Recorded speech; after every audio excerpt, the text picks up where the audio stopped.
The city was already awake long before dawn, breathing through steam vents and flickering streetlights, the kind of restless half-light where shadows felt heavier than people. In the neighborhoods just beyond the polished avenues, life moved at a quieter, more deliberate pace. This was the world that shaped Anthony Stabile, a man whose name would never command headlines, yet would quietly drift through the margins of a criminal era that later became myth. His story did not begin with gunfire or glamour.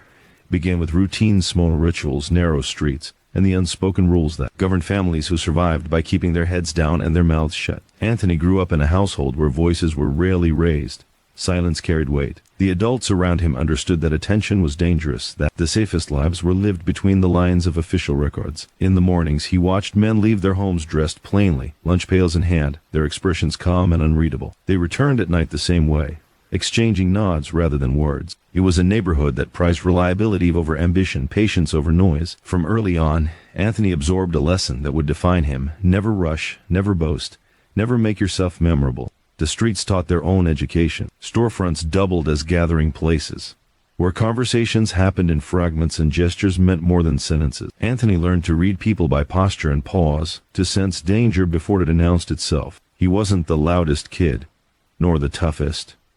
He didn't need to be. He noticed patterns: who arrived early, who lingered late, who paid in cash, and who didn't ask for receipts. He learned which doors were always unlocked, and which were never meant to be knocked on. These observations settled into him like muscle memory.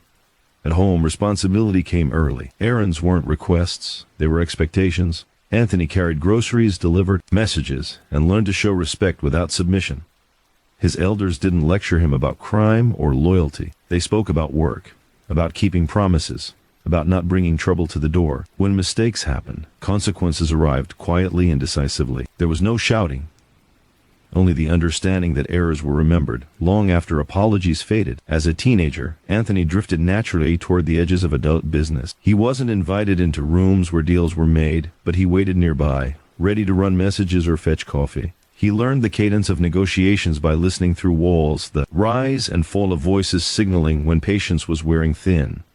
The men he observed weren't movie villains. They were disciplined, methodical, almost boring. Their power came from consistency. Anthony admired that. Flashy behavior attracted attention. Attention attracted problems. His first real opportunities came through errands that required trust. A package to be delivered without curiosity. A car to be parked somewhere specific and left untouched. A favor done exactly as instructed. Anthony proved reliable not by speed, but by precision. He followed directions to the letter and never asked questions. When something went wrong, he didn't panic. He waited. In a world that rewarded steadiness, this made him valuable. Money followed, slowly at first. It wasn't extravagant, but it was regular. Anthony used it carefully, helping at home, saving quietly. He didn't dress differently or change his routines. He understood that money was only useful if it didn't change how people looked at you. Those who flaunted new wealth often found themselves watched from both sides of the law. By the time he reached adulthood, Anthony had become a familiar presence in the background of certain operations. He wasn't a decision-maker, but he was trusted to keep things moving smoothly. He handled logistics that others overlooked: timing deliveries, coordinate meetings, ensuring people arrived and left without crossing paths. These details mattered. Mistakes here could unravel entire networks. Anthony's calm demeanor made him ideal for this work. He blended in, an unremarkable face in a crowded city. He learned early how violence truly worked, not as chaos but as consequence. The threat of force was usually enough. Actual bloodshed was a failure of planning. Anthony kept his distance from confrontations, preferring roles that minimized risk. He wasn't afraid, he was pragmatic. Fear clouded judgment, and judgment was everything. As years passed, Anthony's reputation solidified in subtle ways. He wasn't praised openly. Instead, he received more responsibility. People stopped double-checking his work. They assumed things would be done correctly because they always were. In this world, trust was currency, and Anthony accumulated it quietly. The city itself changed around him. Neighborhoods shifted, storefronts closed, new faces arrived with different ambitions. Anthony adapted without complaint. He understood that survival meant flexibility. He updated routines, learned new routes, adjusted schedules. He kept notes in his head, never on paper, Memory was safer than documentation. Law enforcement presence ebbed and flowed, sometimes intense, sometimes distracted. Anthony paid attention to rhythms when patrols increased, when informants surfaced, when arrests hinted at larger investigation. He didn't react impulsively. He waited for patterns to reveal themselves. This patience often spared him from trouble that caught others off guard. Despite his involvement, Anthony maintained a personal code. He avoided unnecessary cruelty. He believed that fear was a blunt instrument, useful only when applied sparingly. He preferred solutions that ended problems quietly. This approach earned him respect from those who valued efficiency over intimidation. Socially, Anthony remained reserved. He listened more than he spoke, offering opinion only when asked. He cultivated a reputation for discretion. People confided in him because he didn't repeat stories. Secrets stayed where they were placed. In a culture where betrayal was the ultimate sin, this made him dependable. At home, his life appeared ordinary. He maintained routines, visited family, attended gatherings without drawing attention. Those outside his circle would never suspect the extent of his involvement. That anonymity was intentional. Anthony believed the safest place to hide was in plain sight. As opportunities expanded, so did risks. Anthony navigated these carefully, declining roles that required visibility or aggression. He understood his strengths and stayed within them. Others chased power. Anthony chased stability. He measured success not by influence, but by longevity. By the time his name began to circulate in whispered conversations, it was already too late to pin him down. He had positioned himself as a connector rather than a leader, a facilitator rather than a figurehead. This kept him beneath the surface, involved but insulated. The foundations of his life were set long before history would romanticize this era. Anthony Stabile was never meant to be remembered as a legend. He was built to endure quietly, to move through the machinery of organized crime without leaving fingerprints on its public image. His story at this point was still forming layer by layer, choice by choice, shaped by restraint rather than ambition, by silence rather than spectacle. This was only the beginning of a life defined not by what was seen, but by what remained unnoticed. Time has a way of smoothing rough edges, but in Anthony Stabile's world, time sharpened them. As the years moved forward, his role deepened not through ceremony or promotion, but through expectation. People began to rely on him without realizing when it happened. Instructions came with fewer details, because it was assumed he would understand. Problems arrived already half solved, because everyone trusted he would finish the job quietly. Anthony's days followed a rhythm that looked ordinary to outsiders. Morning routines were consistent, same streets, same cafes, same remarkable stops that blended into the city's pulse. Yet, beneath that routine ran a second schedule, invisible and flexible. Meetings shifted at the last minute. Deliveries changed locations without explanation. Anthony adapted without frustration. He learned to expect unpredictability and treat it as normal. What separated him from others wasn't ambition but awareness. He noticed how men changed when money came easily. He saw confidence turn into carelessness, laughter into loose talk. Anthony resisted that shift. He kept his life narrow, his circle small. When he spoke, it was measured. When he listened, it was complete. This discipline protected him from the mistakes that swallowed louder personalities. Trust, once earned, came with weight. Anthony was entrusted with money that didn't belong to him and instructions that carried consequences. He never skimmed, never delayed, never improvised unless absolutely necessary. His reliability became his shield. When law enforcement pressure intensified, names were thrown around in panic, but as rarely surfaced, not because he was invisible, but because he was consistent. Inconsistent men raised suspicion. Consistent men faded into the background. The work itself grew more complex. Anthony found himself coordinating movements across neighborhoods, ensuring the people who shouldn't meet never crossed paths. Timing mattered. A few minutes too early or too late could unravel months of planning. He handled these tasks like puzzles, mapping routes mentally, accounting for traffic, weather, even human moods. He learned when to push and when to pause. Violence brushed close but rarely touched him directly. He witnessed its aftermath more often than its execution, the sudden absences, the hushed conversations, the empty chairs at familiar tables. These moments reinforced his belief that survival depended on restraint. Power was fragile. It could vanish overnight. Anthony kept his goals modest. Stay free, stay trusted, stay unnoticed. Relationships in this world were transactional, but layered with loyalty. Anthony understood the difference between obligation and respect. He repaid favors promptly, never letting debts linger. He avoided asking for help unless absolutely necessary. Independence reduced vulnerability. When alliances shifted as they inevitably did, Anthony adjusted without bitterness. He didn't take changes personally. He viewed them as weather patterns, unpredictable but manageable. Outside of work, he cultivated normalcy. He attended family events, maintained friendships that had nothing to do with crime, and kept his living arrangements simple. These connections grounded him. They reminded him that identity wasn't singular. He could exist in multiple spaces without merging them. This separation was intentional. The less overlap, the safer everyone remained. Anthony also learned the art of waiting. Opportunities appeared unexpectedly, but so did traps. He declined offers that promised quick rewards at high risk. He watched others chase advancement and pay the price. Patience, he believed, was the most undervalued skill. Waiting allowed mistakes to surface before they became his problem. As law enforcement tactics evolved, Anthony adapted. He noticed shifts in surveillance, changes in interrogation styles, the subtle pressure points authorities applied. He adjusted communication methods, reduced unnecessary movement, and relied more on face-to-face interactions in controlled environments. Technology advanced, but so did caution. Anthony treated every conversation as potentially overheard, every routine as potentially observed. Despite his caution, moments of doubt surfaced. Late nights brought quiet reflections on the life he had chosen or perhaps slid into. He wondered how long balance could be maintained. He knew no one truly retired. There were only exits, some planned, others abrupt. Anthony prepared mentally for both. He saved money discreetly, kept options open, and avoided commitments that tied him too tightly to any single outcome. Respect followed him, though it was rarely spoken aloud. Younger associates looked to him for cues, mimicking his calm demeanor. He discouraged recklessness without lecturing. A raised eyebrow or brief silence often communicated more than words. He became a stabilizing presence, someone others sought out during uncertainty. Yet anonymity remained his greatest asset. While others were known by reputation, Anthony was known by reliability. His name didn't carry fear or glamour, it carried assurance. That distinction mattered. Fear provoked challenges, glamour invited attention. Assurance kept things running smoothly. As years accumulated, Anthony's understanding of the underworld matured.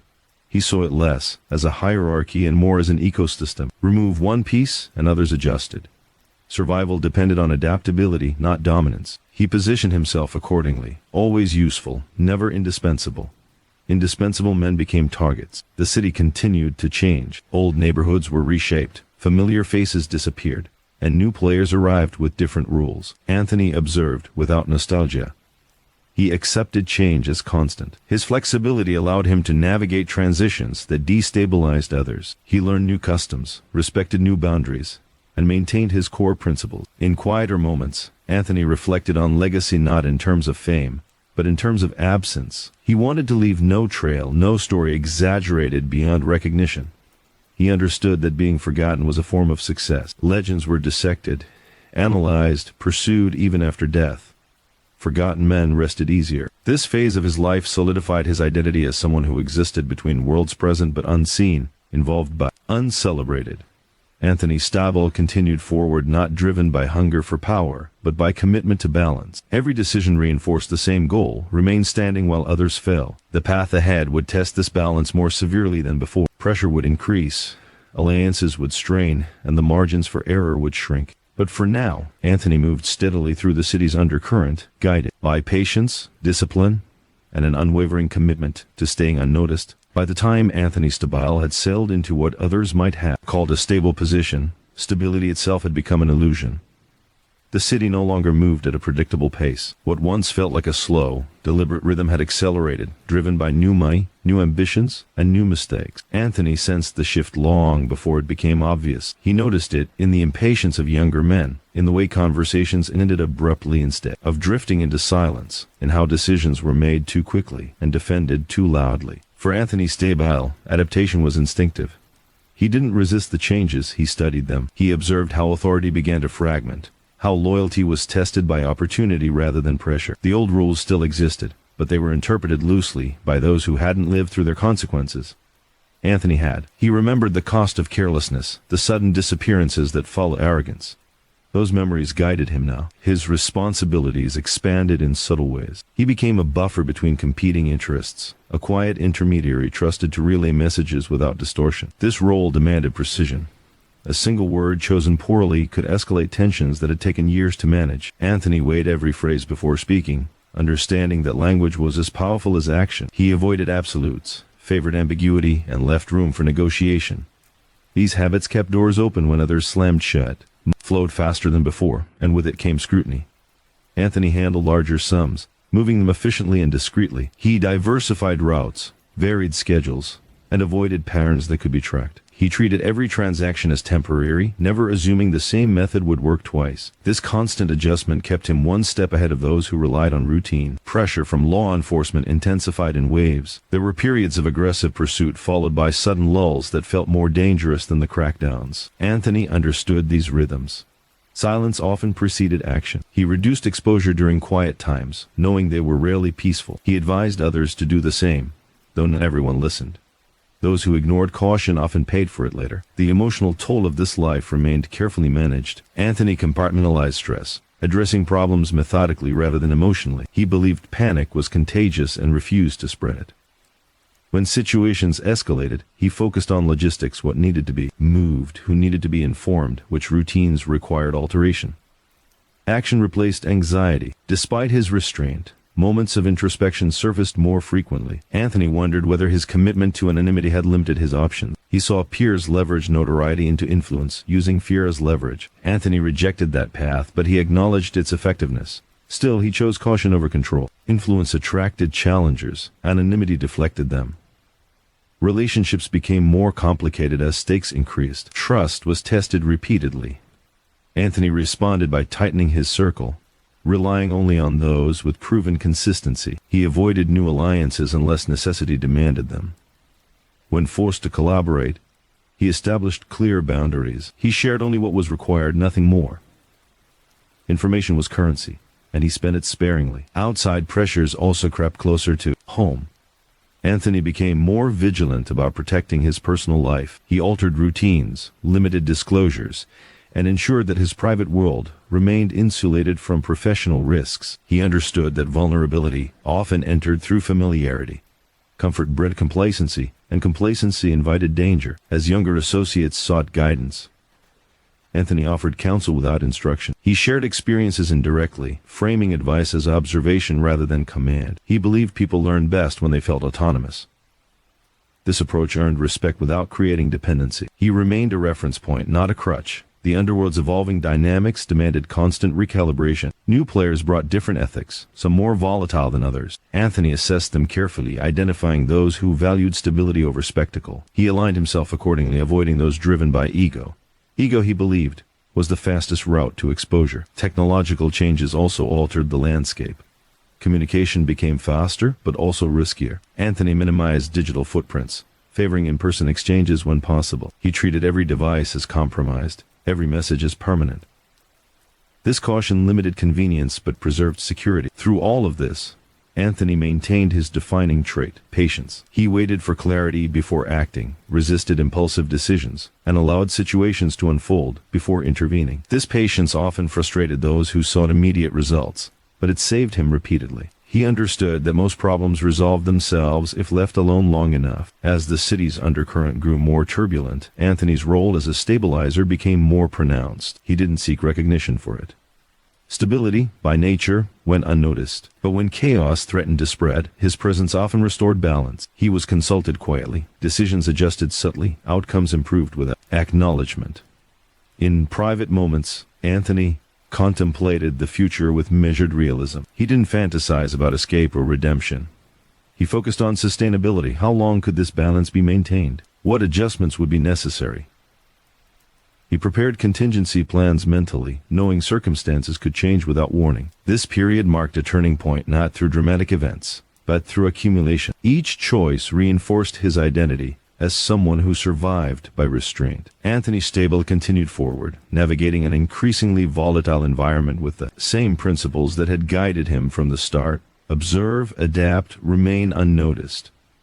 The path ahead promised greater challenges. Alliances would strain further, and the margin for error would narrow. Yet Anthony moved forward calmly, aware that his greatest strength lay not in power or fear, but in his ability to remain quietly essential while others burned brightly and faded. By the time the city began to feel smaller, Anthony Stabile understood that pressure did not always announce itself with noise. Sometimes it arrived as a tightening, an invisible squeeze that made familiar spaces feel narrower and time feel shorter. Streets he had walked for years seemed suddenly exposed.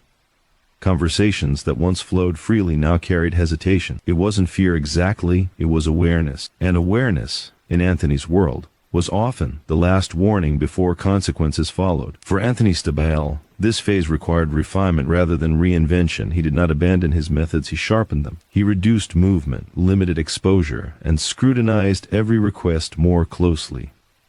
If something felt rushed, he slowed it down. If someone pushed urgency without reason, he declined involvement altogether. Experience had taught him that urgency was often manufactured to force mistakes. The structure around him began to show fractures. Long-standing understandings were tested by impatience and greed. Anthony observed men who once valued discretion, now chasing recognition. He watched as quiet agreements were replaced by loud assurances. None of this surprised him. Prosperity, he knew, made people reckless. The more successful operations became, the more vulnerable they grew. Anthony's values shifted again, this time toward conflict management. He found himself navigating disputes that were less about money and more about pride. These were the most dangerous disagreements because they ignored logic. Anthony approached them cautiously, framing solutions that allowed everyone to save face. He understood that humiliation created enemies faster than betrayal. He chose his words with surgical care, often letting silence do the heavy lifting. Silence made people uncomfortable. It encouraged them to fill gaps, to reveal intentions they might otherwise conceal. Anthony listened patiently, gathering information without appearing curious. Curiosity invited suspicion. Calm acceptance invited honesty. At the same time, he became increasingly selective about whom he trusted. Familiarity was no longer enough. Loyalty had to be demonstrated repeatedly under pressure. Anthony noticed who remained steady when circumstances shifted and who panicked. Panic was contagious, and he distanced himself from those who spread it. Law enforcement attention grew sharper, more focused. Investigations felt less random, more deliberate. Anthony sensed coordination where there had once been chaos. He responded by tightening protocols, reducing the number of people involved in sensitive tasks, and limiting information flow. Compartmentalization became essential. No one knew more than they needed to. He also paid closer attention to personal discipline. Small habits mattered. Parking in different locations, varying routes, adjusting schedules. These changes were subtle but cumulative. They created unpredictability, which was often enough to discourage surveillance. Anthony treated the adjustments as routine maintenance rather than emergency measures. Despite the increasing tension, he resisted the temptation to withdraw completely.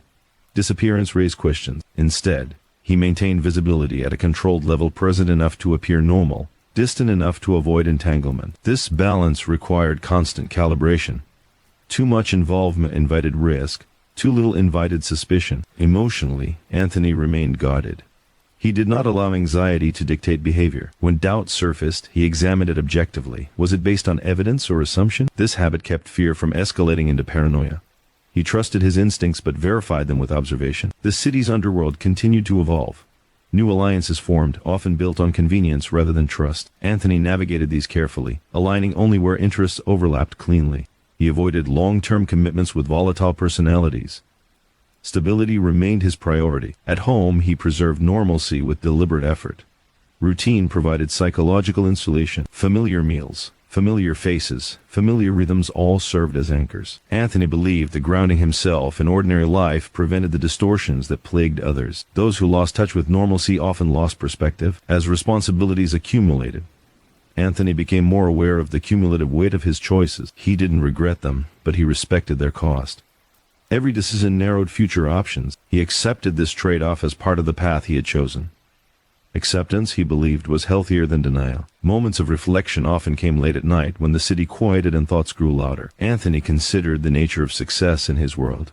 It wasn't measured by dominance or wealth, but by survival without damage. He evaluated his position honestly and adjusted where necessary. The pressure eventually reached a point where inaction became its own risk. Anthony recognized when to step in and when to step back. He resolved issues quietly, redirecting conflicts before they escalated. These interventions were rarely acknowledged, but they preserved balance. Balance was invisible until it was lost. Through this period, Anthony's identity solidified further. He was no longer just reliable, he was stabilizing. People sought his input during uncertainty, trusting his judgment, even when they didn't fully understand it. He accepted this role cautiously, aware that influence could become exposure if mishandled. He continued to avoid spectacle. When others celebrated, he observed. When others boasted, he listened. This restraint protected him from envy and resentment. He understood that visibility attracted scrutiny from all sides. As external pressures intensified, Anthony refined his exit strategies not as immediate plans, but as contingencies. He prepared mentally for sudden change, ensuring he could adapt quickly if circumstances demanded it. Flexibility remained his greatest asset. This chapter of his life was defined less by action than by control. Control over movement, information, emotion. Anthony Stabile moved through tightening spaces with deliberate calm, maintaining equilibrium, while forces around him shifted unpredictably. The road ahead promised further compression. Choices would become harder, margins thinner. Yet Anthony advanced with measured confidence, guided by experience and an unwavering commitment to remaining unnoticed. There came a point when Anthony Stabile realized that danger no longer arrived suddenly. It accumulated. It gathered quietly, stacking small changes on top of one another until the weight became noticeable. The city felt denser, as if walls had moved inward without anyone touching them. Familiar places no longer offered the comfort they once had. Nothing was overtly wrong, yet everything required more attention. For Anthony Stabile, this awareness did not trigger panic. Triggered discipline. He reduced assumptions and increased verification. Every routine was questioned, every habit examined. He understood that longevity depended on eliminating predictability before someone else exploited it. The work demanded sharper focus now, not because tasks were harder, but because mistakes had become less forgivable. The people around him were changing too. Some grew restless, tired of caution, hungry for shortcuts. Others became erratic, reacting emotionally to pressure, rather than strategically. Anthony watched these shifts carefully. He had learned that instability in others was often more dangerous than direct threats. An anxious ally could do more damage than an open enemy. Anthony adjusted his interactions accordingly. He shortened conversations, avoided speculation, and kept exchanges strictly practical. He stopped offering opinions unless explicitly asked. Silence became his default response. In silence, people revealed themselves. They spoke too much, justified too quickly, exposed priorities unintentionally. Anthony absorbed these details without reacting. Money continued to move through his hands, but he treated it with increasing detachment. He separated personal resources from professional ones meticulously. He planned for disruptions, understanding that access could vanish overnight. Independence mattered now more than ever. He avoided entanglements that blurred boundaries, refusing arrangements that tied his future to someone else's impulsiveness. Law enforcement presence felt closer, though still indirect. Anthony noticed subtle indicators. Questions asked out of sequence increased attention to peripheral figures, a tightening net that suggested preparation rather than pursuit. He responded by lowering his profile further. Fewer appearances, fewer connections, less exposure. He understood that survival at this stage required subtraction, not expansion. Emotionally, the strain manifested as vigilance rather than fear. Anthony slept lightly, waking at familiar sounds, attuned to changes in rhythm. He didn't dwell on worst-case scenarios, but he prepared for them mentally. Preparation brought calm. It replaced anxiety with readiness. Despite the pressure, he resisted isolation. Complete withdrawal created suspicion. Instead, he maintained selective engagement, appearing cooperative without becoming central. This balance required constant recalibration. Anthony monitored reactions carefully, adjusting his presence based on feedback. He believed perception mattered as much as reality. Trust became increasingly rare. Anthony accepted this without resentment. He stopped expecting loyalty beyond immediate interests. Expectations created disappointment. Clarity prevented it. He operated under the assumption that everyone acted in their own interest, including himself. This realism simplified decisions. At the same time, Anthony became more protective of his private life. He minimized overlap between worlds, ensuring that personal relationships remained untouched by professional risk. He valued these connections deeply, seeing them as anchors to normalcy. They reminded him that identity extended beyond survival strategies. There were moments when Anthony considered stepping back entirely, fading into the background permanently, but he understood the danger of sudden disappearance. Absence drew attention. Gradual reduction was safer. He reduced responsibilities incrementally, transferring tasks carefully, ensuring continuity without reliance. This process required patience and precision. The environment around him grew less forgiving. Errors that once resulted in warnings now carried consequences. Anthony responded by tightening standards, his own and those of anyone he worked with. He declined involvement in ventures that lacked clear structure. He avoided chaotic personalities, regardless of their influence. Stability remained non-negotiable. As conflicts arose, Anthony's role shifted subtly toward resolution. He mediated quietly, not as an authority, but as a facilitator. He framed solutions pragmatically, focusing on outcomes rather than blame. This approach reduced escalation. People accepted his guidance because it felt neutral, not controlling. Internally, Anthony wrestled with the concept of control. He recognized its limits. No amount of caution could eliminate risk entirely. Acceptance of this reality brought a strange peace. He focused on managing what he could and releasing what he couldn't. This mindset preserved clarity under pressure. Time felt compressed. Days blurred together, marked by routine adjustments rather than milestones. Anthony measured progress not by achievements, but by absence of trouble. Each uneventful day was a success. He learned to appreciate quiet victories. The city's underworld continued to churn. New alliances formed, old ones dissolved. Anthony observed these shifts without attachment. He aligned with stability where possible and distanced himself from volatility. He believed that survival depended on choosing environments as much as actions. Late-night reflections grew more frequent. Anthony assessed his trajectory honestly. He didn't romanticize his past or fantasize about alternate futures. He evaluated options pragmatically, considering timing, feasibility, and consequence. He accepted that choices narrowed over time. That was the cost of consistency. Despite everything, Anthony retained his defining trait, composure. He refused to let circumstances dictate behavior. He responded deliberately, even when urgency pressed. This composure influenced others, calming situations without instruction. Presence alone often shifted dynamics. As this phase unfolded, Anthony's existence became more deliberate, more refined. Every action served a purpose. Every connection was evaluated. He moved through tightening spaces with quiet confidence, guided by experience rather than impulse. The road ahead would demand even greater restraint.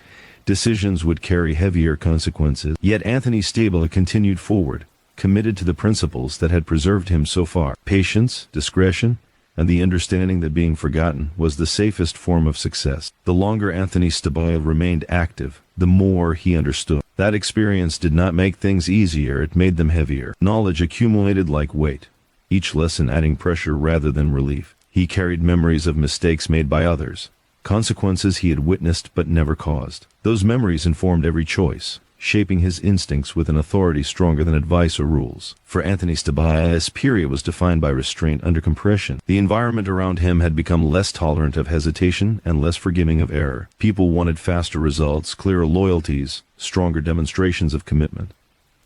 Anthony provided none of those overtly. Instead, he offered consistency. He showed up when expected, delivered what was promised, and disappeared when his presence was no longer required. Pressure manifested in unexpected ways. Conversations felt shorter, eyes lingered longer, questions were framed casually but carried sharp edges. Anthony noticed how often people repeated themselves, how reassurance replaced certainty. He responded by slowing everything down. When asked to act quickly, he asked for clarification. When urged to commit, he requested time. Delay was not avoidance, it was filtration. Those with solid intentions rarely objected to patience. He refined his ability to read situations instantly. Tone mattered more than words. Timing mattered more than content. Anthony learned to detect urgency that wasn't genuine, to separate manufactured crises from real ones. This discernment protected him from being pulled into conflicts that served someone else's agenda. The structure he operated within continued to shift. Authority was no longer centralized. It fractured into overlapping interests. Anthony navigated this fragmentation carefully, avoiding alignment with any single faction. He preferred to remain adaptable, useful to many but owned by none. Ownership, he believed, was the beginning of limitation. His interactions became increasingly transactional, though not cold. He maintained respect without familiarity. He understood that warmth could be misinterpreted as weakness. Professional distance preserved clarity. When disagreements arose, he addressed them directly but without emotion. Emotion complicated resolution. Anthony's routines grew even more deliberate. He reduced unnecessary movement, consolidated tasks, and minimized exposure windows. Efficiency became a form of protection. The less time spent in transit, the fewer variables to manage. He treated every outing as an operation, accounting for contingencies automatically. Despite the tightening environment, Anthony refused to let suspicion dominate his thinking. Paranoia led to isolation, and isolation led to errors. He trusted selectively, based on evidence rather than assumption. Trust for him was conditional and reversible. This flexibility prevented disappointment. Financially, he remained conservative. He avoided displays of success, reinvesting quietly and maintaining modest appearances. Wealth was most dangerous when visible. Anthony preferred liquidity over luxury, preparation over pleasure. He viewed money as insulation, not validation. As responsibilities shifted, Anthony found himself stepping back from direct involvement more often. He delegated carefully, choosing individuals with similar temperaments, calm, precise, unassuming. He monitored outcomes rather than processes, intervening only when necessary. This delegation reduced exposure without severing influence. The emotional landscape of his life remained controlled but not empty. Anthony allowed himself moments of reflection, acknowledging fatigue without indulging it. He recognized the cumulative toll of vigilance. Still, he resisted the temptation to disengage completely. He believed awareness required participation. Distance dulled perception. Outside pressures occasionally brushed against his personal life, reinforcing the importance of boundaries. Anthony responded by tightening them further. He limited disclosures, avoided predictable patterns, and ensured that no single individual held too much information about him. Fragmentation of knowledge was a survival strategy. As the environment grew more volatile, Anthony noticed an increase in impulsive behavior among others, short tempers, rushed decisions, unnecessary risks. He avoided these individuals, understanding that volatility attracted attention. Calm environments remained his priority. Conflict resolution continued to define his value. Anthony intervened quietly, redirecting tensions before they escalated. He framed solutions pragmatically, emphasizing mutual benefit over victory. This approach preserved relationships without creating obligations. He remained careful not to appear indispensable. Indispensability created leverage for others. Internally, Anthony accepted that control was temporary. He focused on maintaining options rather than outcomes. Flexibility allowed adaptation when circumstances shifted. He prepared for disruption mentally, rehearsing responses without attachment to specific plans. Sleep came in fragments, but rest came from routine. Anthony trusted his habits to carry him through uncertainty. Familiar rituals grounded him, providing stability amid constant change. He believed that consistency of behavior preserved clarity of thought. The city itself felt different now, less forgiving, more compressed. Anthony navigated it with heightened awareness, adjusting pace and presence instinctively. He avoided crowded spaces, favored neutrality, and blended into backgrounds that felt safe. As this phase progressed, Anthony's role became increasingly subtle. He influenced outcomes without appearing to act. He guided without directing. This invisibility was intentional. He understood that the safest position was one that others overlooked. He continued forward with measured confidence, aware that the margin for error was narrowing. Yet he trusted his discipline, his patience, and his commitment to discretion. Anthony Stabile remained what he had always been, present but unseen, involved but uncelebrated, surviving through restraint rather than force. By this stage in his life, Anthony Stabile had developed an acute understanding of timing, not just in business, but in life itself. Timing was subtle, almost imperceptible, yet it determined outcomes with precision. A step too early or too late could unravel weeks of careful planning. Anthony observed this principle in every interaction, every movement, every decision. He learned to trust instinct, tempered with patience, as his most reliable compass. For Anthony Stabile, the city had begun to feel simultaneously familiar and treacherous. Streets he had known for years had changed faces.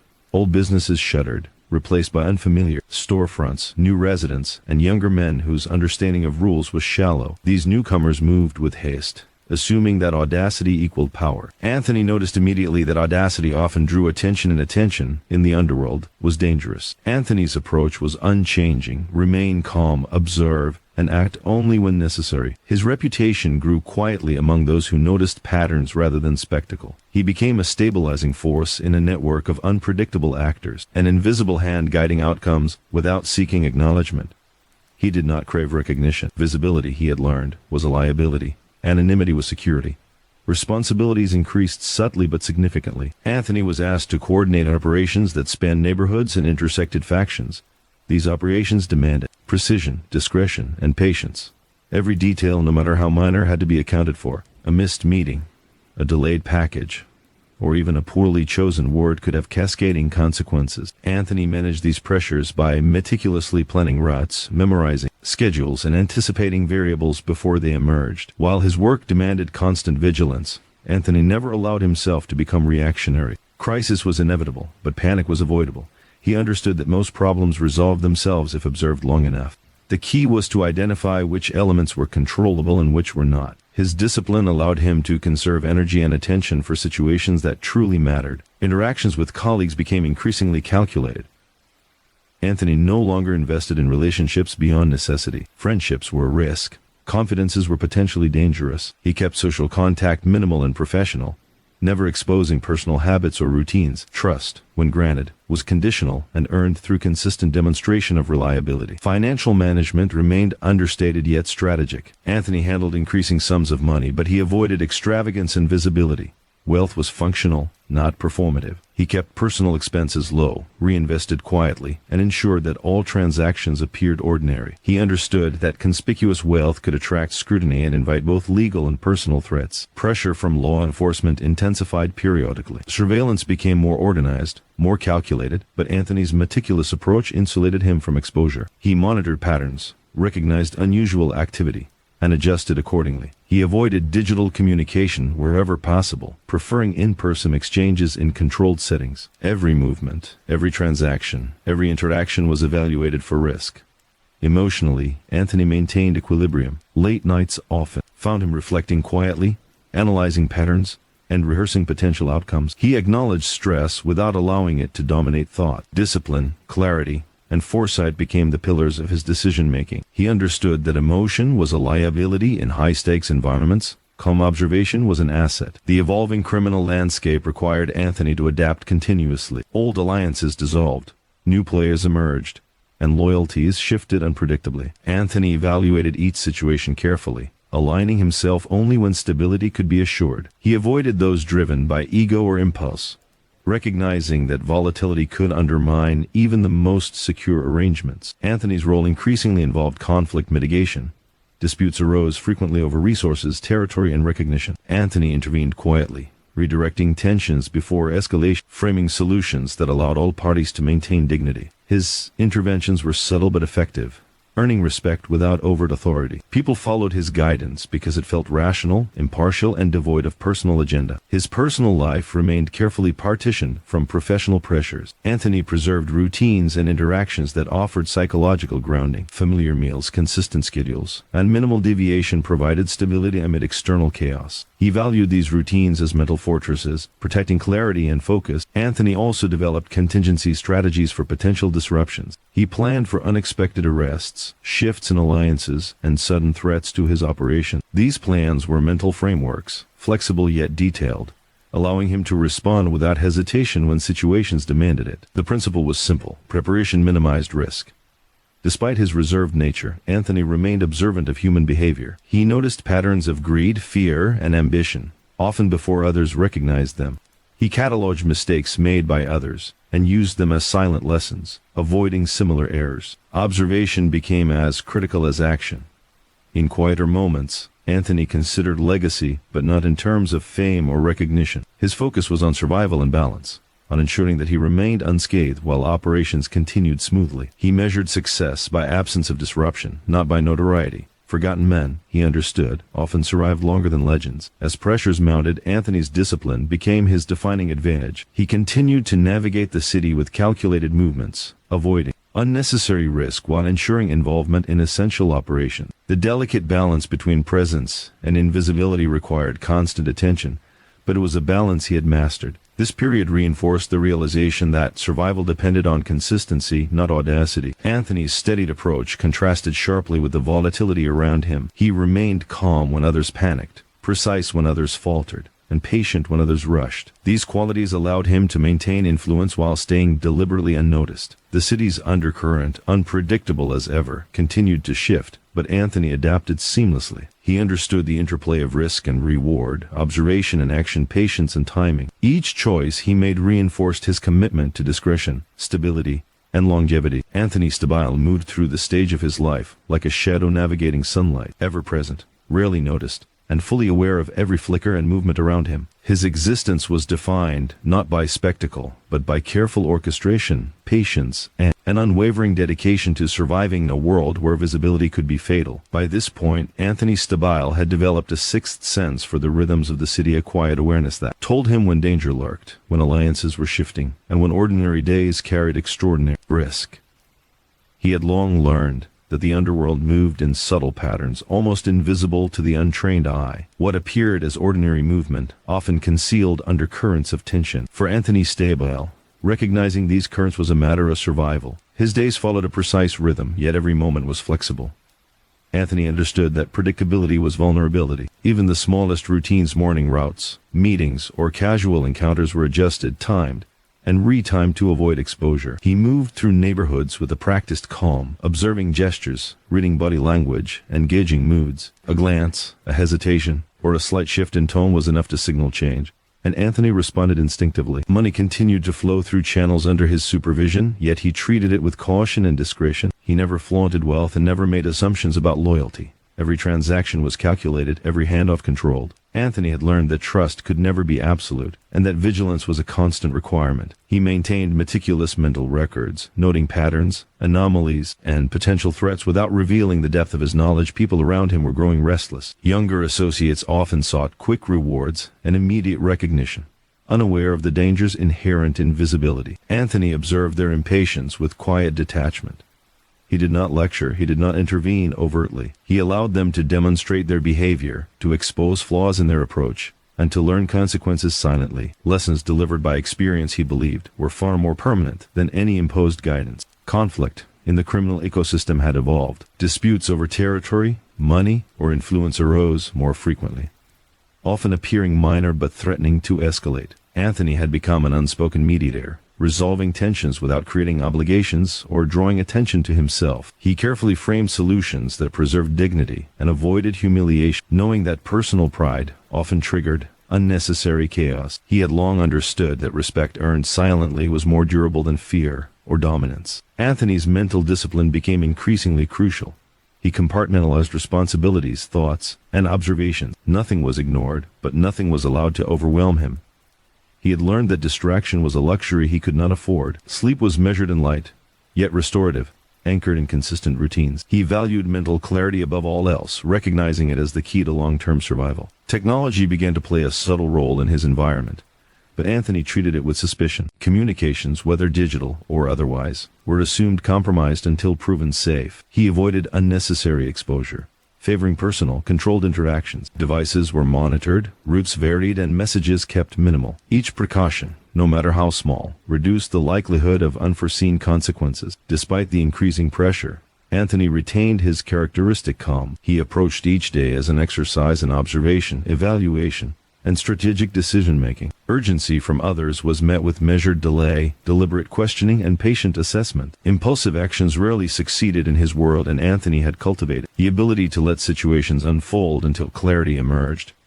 His personal life remained insulated from professional turbulence. Relationships were maintained carefully, routines preserved, and exposure limited. Familiarity offered comfort, but Anthony remained vigilant. He ensured that private life and professional obligations never overlapped to a degree that could compromise either. Boundaries were intentional and strictly enforced. Observing human behavior had become almost reflexive. Anthony noted subtle shifts in speech, posture, and expression, often before the individuals themselves realized them. He cataloged these observations mentally, using them to anticipate moves, assess reliability, and predict outcomes. This analytical approach allowed him to act with precision, rarely surprised by events that caught others off guard. Anthony also monitored emerging threats proactively. He identified individuals who acted impulsively, alliances that were inherently unstable, and opportunities that carried hidden risk.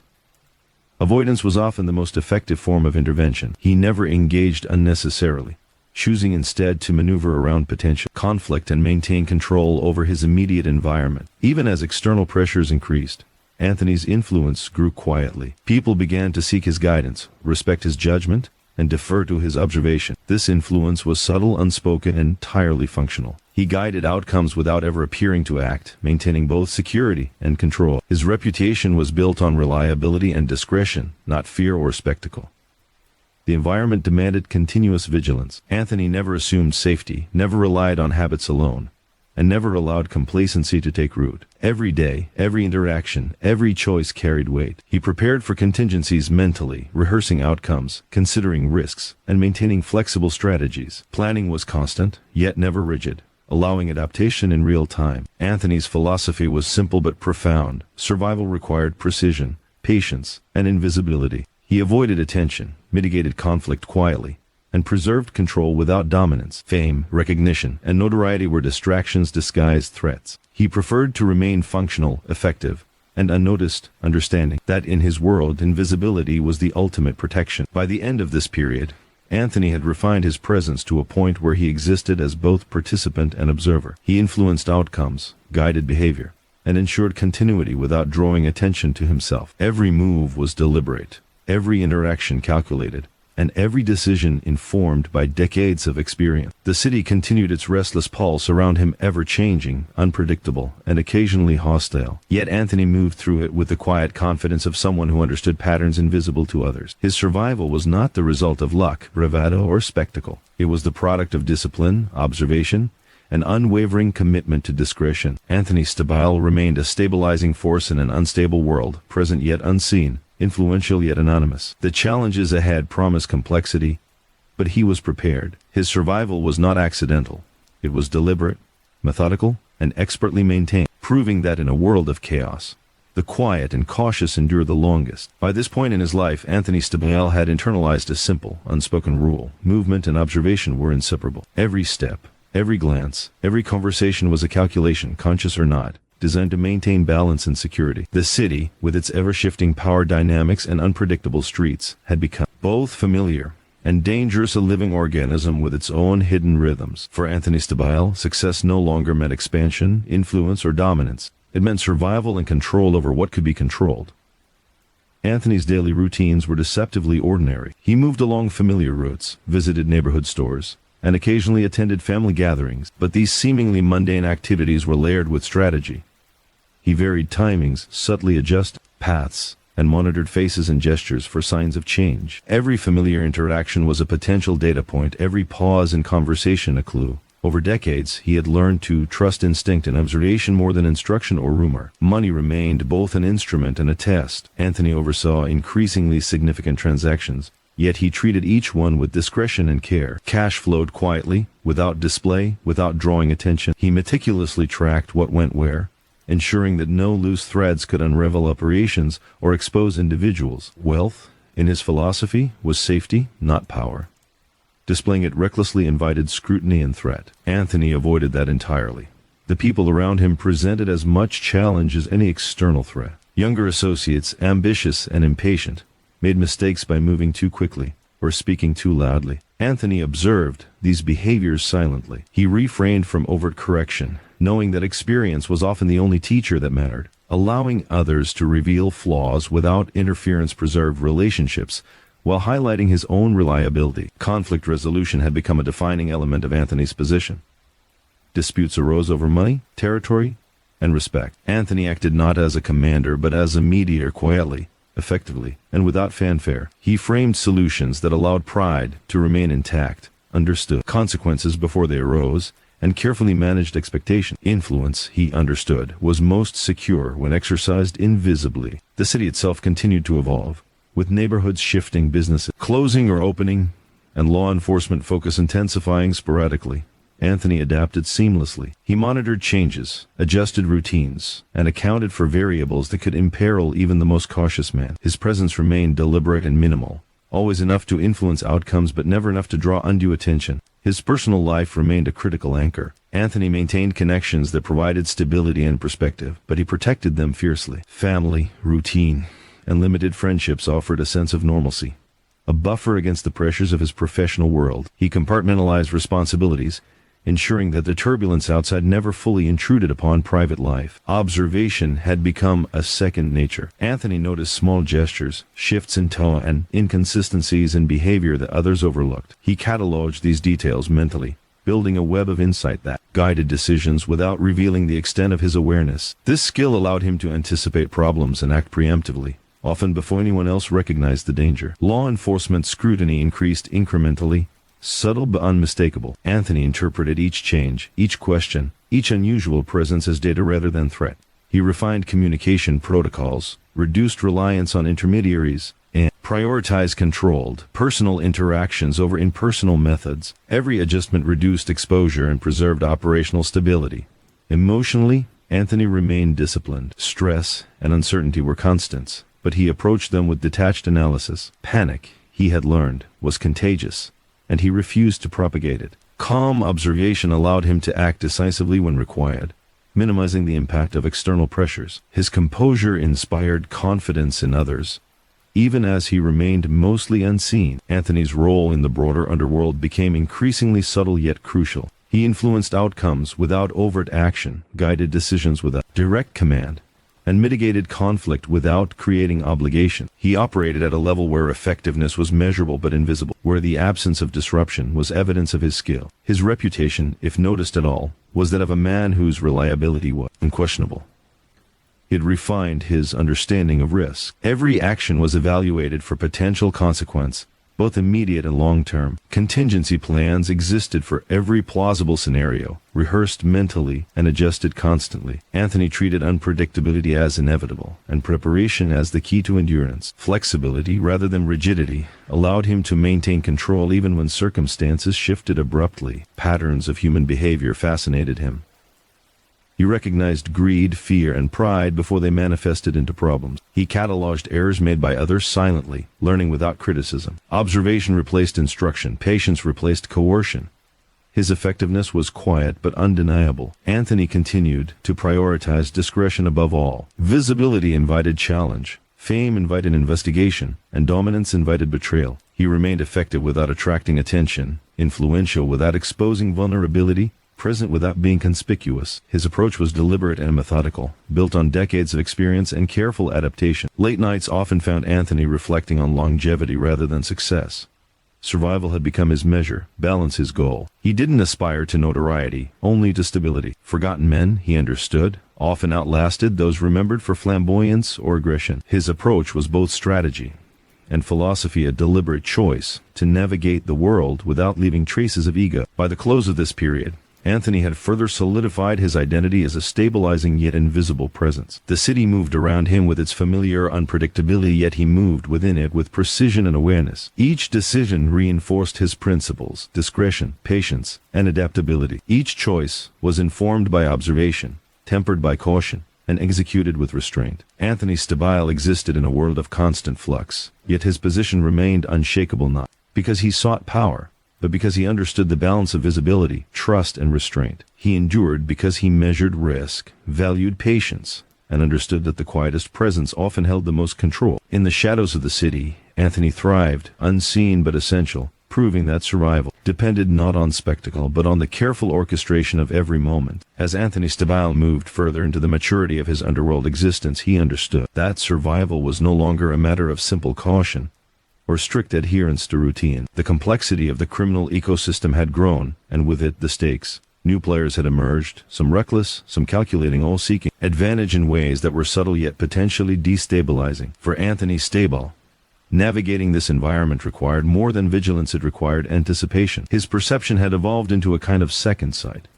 Anthony noticed patterns where others saw randomness. A gesture, a glance, a hesitation could reveal far more than words. He cataloged these small cues mentally, creating a map of intentions, loyalties, and potential hazards. This mental mapping allowed him to act with precision, intervening when necessary and avoiding involvement when discretion was safer. Each decision was calculated, weighed against both immediate consequences and long-term stability. Anthony's daily movements were deliberate yet fluid. He followed routines that appeared ordinary but were layered with contingencies. Routes were varied, meetings timed to avoid predictable patterns, and every interaction evaluated for risk. He understood that the smallest error, a misread face, a delayed response could cascade into serious consequences. Preparation, precision, and patience had become the pillars of his approach. Financially, Anthony handled increasingly complex operations, yet he remained conservative in appearance. Cash and resources moved quietly under his supervision, never flaunted, always accounted for. He maintained detailed mental records,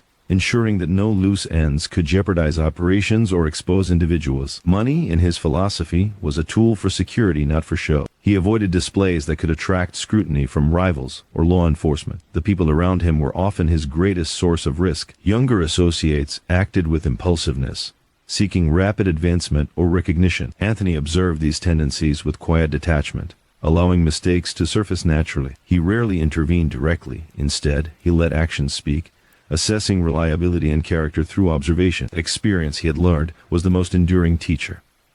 Conflict resolution remained central to his role. Disputes over territory, money, or influence were constant, subtle, and potentially explosive. Anthony mediated carefully, framing solutions that preserved dignity and minimized risk. His guidance was unspoken yet effective, shaping outcomes without appearing to exert authority. Influence, he understood, was strongest when invisible. Respect earned quietly outlasted fear or spectacle. Anthony's relationship with the city itself had become intimate and precise. He knew its streets, its neighborhoods, and its rhythms better than many who lived openly within it. He understood which areas were volatile, which faces were trustworthy, and which patterns signaled impending trouble. Movement through the city was never casual. Every step was measured, every decision weighed. He blended into his environment, moving without drawing notice, yet remaining acutely aware of every detail. Law enforcement scrutiny had become methodical. Anthony observed shifts in tactics, patterns in questioning, and changes in focus. He adjusted accordingly, avoiding digital communication whenever possible, minimizing unnecessary exposure, and favoring face-to-face interactions in controlled circumstances. Awareness of surveillance was not paranoia, it was practical adaptation. He treated every situation as potentially compromised and planned accordingly. Emotionally, Anthony remained disciplined. He did not allow fear or anxiety to dictate action. Late-night reflections focused on observation, strategy, and contingency planning rather than worry. He compartmentalized pressures, managing both professional and personal spheres with clarity and precision. His mental resilience was as much a tool of survival as his physical discretion. The criminal ecosystem continued to shift around him. Alliances fractured, new players emerged, and existing relationships were tested by ambition or greed. Anthony aligned himself carefully, partnering only where stability and reliability could be reasonably assured. He avoided impulsive individuals and unstable factions, recognizing that volatility invited scrutiny, conflict, and risk. He moved through these changes with flexibility, always prioritizing survival over spectacle. Observation had become instinctual. Anthony noticed subtle shifts in tone, posture, and demeanor, often before others recognized them. He cataloged errors silently, using them to anticipate future threats. He understood that human behavior was as predictable as it was fallible. Patience allowed patterns to emerge clearly. Anthony continued to prioritize discretion above all. Visibility attracted attention, notoriety attracted danger. He remained effective while invisible, influencing outcomes without direct interference. This approach allowed him to maintain control without creating dependencies or exposure. His influence was subtle, pervasive, and enduring. Preparation and foresight defined his strategic mindset. Anthony considered potential disruptions, law enforcement pressure, rival activity, or internal mistakes and mentally rehearsed responses. Contingencies were flexible, designed to adapt as circumstances shifted. Flexibility rather than rigidity was his safeguard against the unpredictable nature of his world. The city remained alive and chaotic around him, but Anthony navigated it with calm precision. His decisions were deliberate, guided by observation and experience. Every choice reinforced his commitment to discretion, patience, and survival. He understood that survival was not guaranteed by force, but by the careful orchestration of presence, absence, and timing. Late nights were filled with reflection, not regret. Anthony measured success by the absence of disruption rather than recognition or reward. Survival, consistency, and stability were the goals. He did not seek fame, only endurance. Forgotten men, he had learned, often outlasted those remembered for flamboyance or aggression. By the end of this stage, Anthony's mastery over his environment and his own behavior had become nearly absolute. He influenced outcomes, guided decisions, and maintained continuity without drawing attention to himself. His survival was deliberate, rooted in observation, discretion, and disciplined patience. Anthony Stabile existed in a world of chaos and unpredictability, yet he remained unshakable, not through audacity, but through the quiet mastery of control and invisibility. As Anthony Stabile continued to navigate the intricate networks of the city, he realized that influence without visibility was the ultimate form of power. His survival and relevance depended not on intimidation or notoriety, but on subtlety, discretion, and the ability to anticipate shifts in the environment before anyone else. For Anthony Stabile, being unnoticed was not a limitation, it was an advantage, a shield that allowed him to operate freely while others stumbled into mistakes driven by ego, impatience, or overconfidence. Anthony's daily life was a delicate balance of routine and variation. He adhered to patterns that provided consistency and mental clarity, but he modified those routines constantly enough to prevent predictability. Every meeting, every errand, every interaction was a potential source of insight. He treated each one as both task and observation, recording, analyzing, and integrating information silently. The city itself was a puzzle he had learned to read. Every street corner, every face, Every whisper a piece of a larger, hidden picture. Money and resources continued to flow through his careful management. Anthony had grown adept at moving funds and assets without attracting notice. He monitored transactions mentally, ensuring accountability and minimizing risk. Cash, property, and influence were tools, not trophies. He avoided flashy displays, understanding that extravagance drew attention from both rivals and law enforcement. In Anthony's world, discretion was far more valuable than recognition, and stability more important than status. The people around him continued to offer lessons, often unintentional. Younger associates, ambitious and reckless, frequently exposed themselves to risk through impulsive choices. Anthony observed without interference, letting their behavior illustrate the consequences of haste. He believed that the lessons learned through experience were the most enduring, and rarely interfered unless a situation threatened to escalate beyond control. Patience in observing human behavior became both his strategy and his shield. Conflict management was central to Anthony's role in this evolving ecosystem. Disputes arose frequently, whether over territory, money, or pride. Anthony approached them with a calm pragmatism, mediating quietly, resolving tension without drawing attention, and maintaining equilibrium without asserting dominance. His solutions were always framed in ways that allowed all parties to retain dignity, preserving relationships and avoiding unnecessary enmity. Influence, he understood, was most durable when invisible and earned through trust and reliability rather than intimidation. Anthony's understanding of timing had become almost instinctual.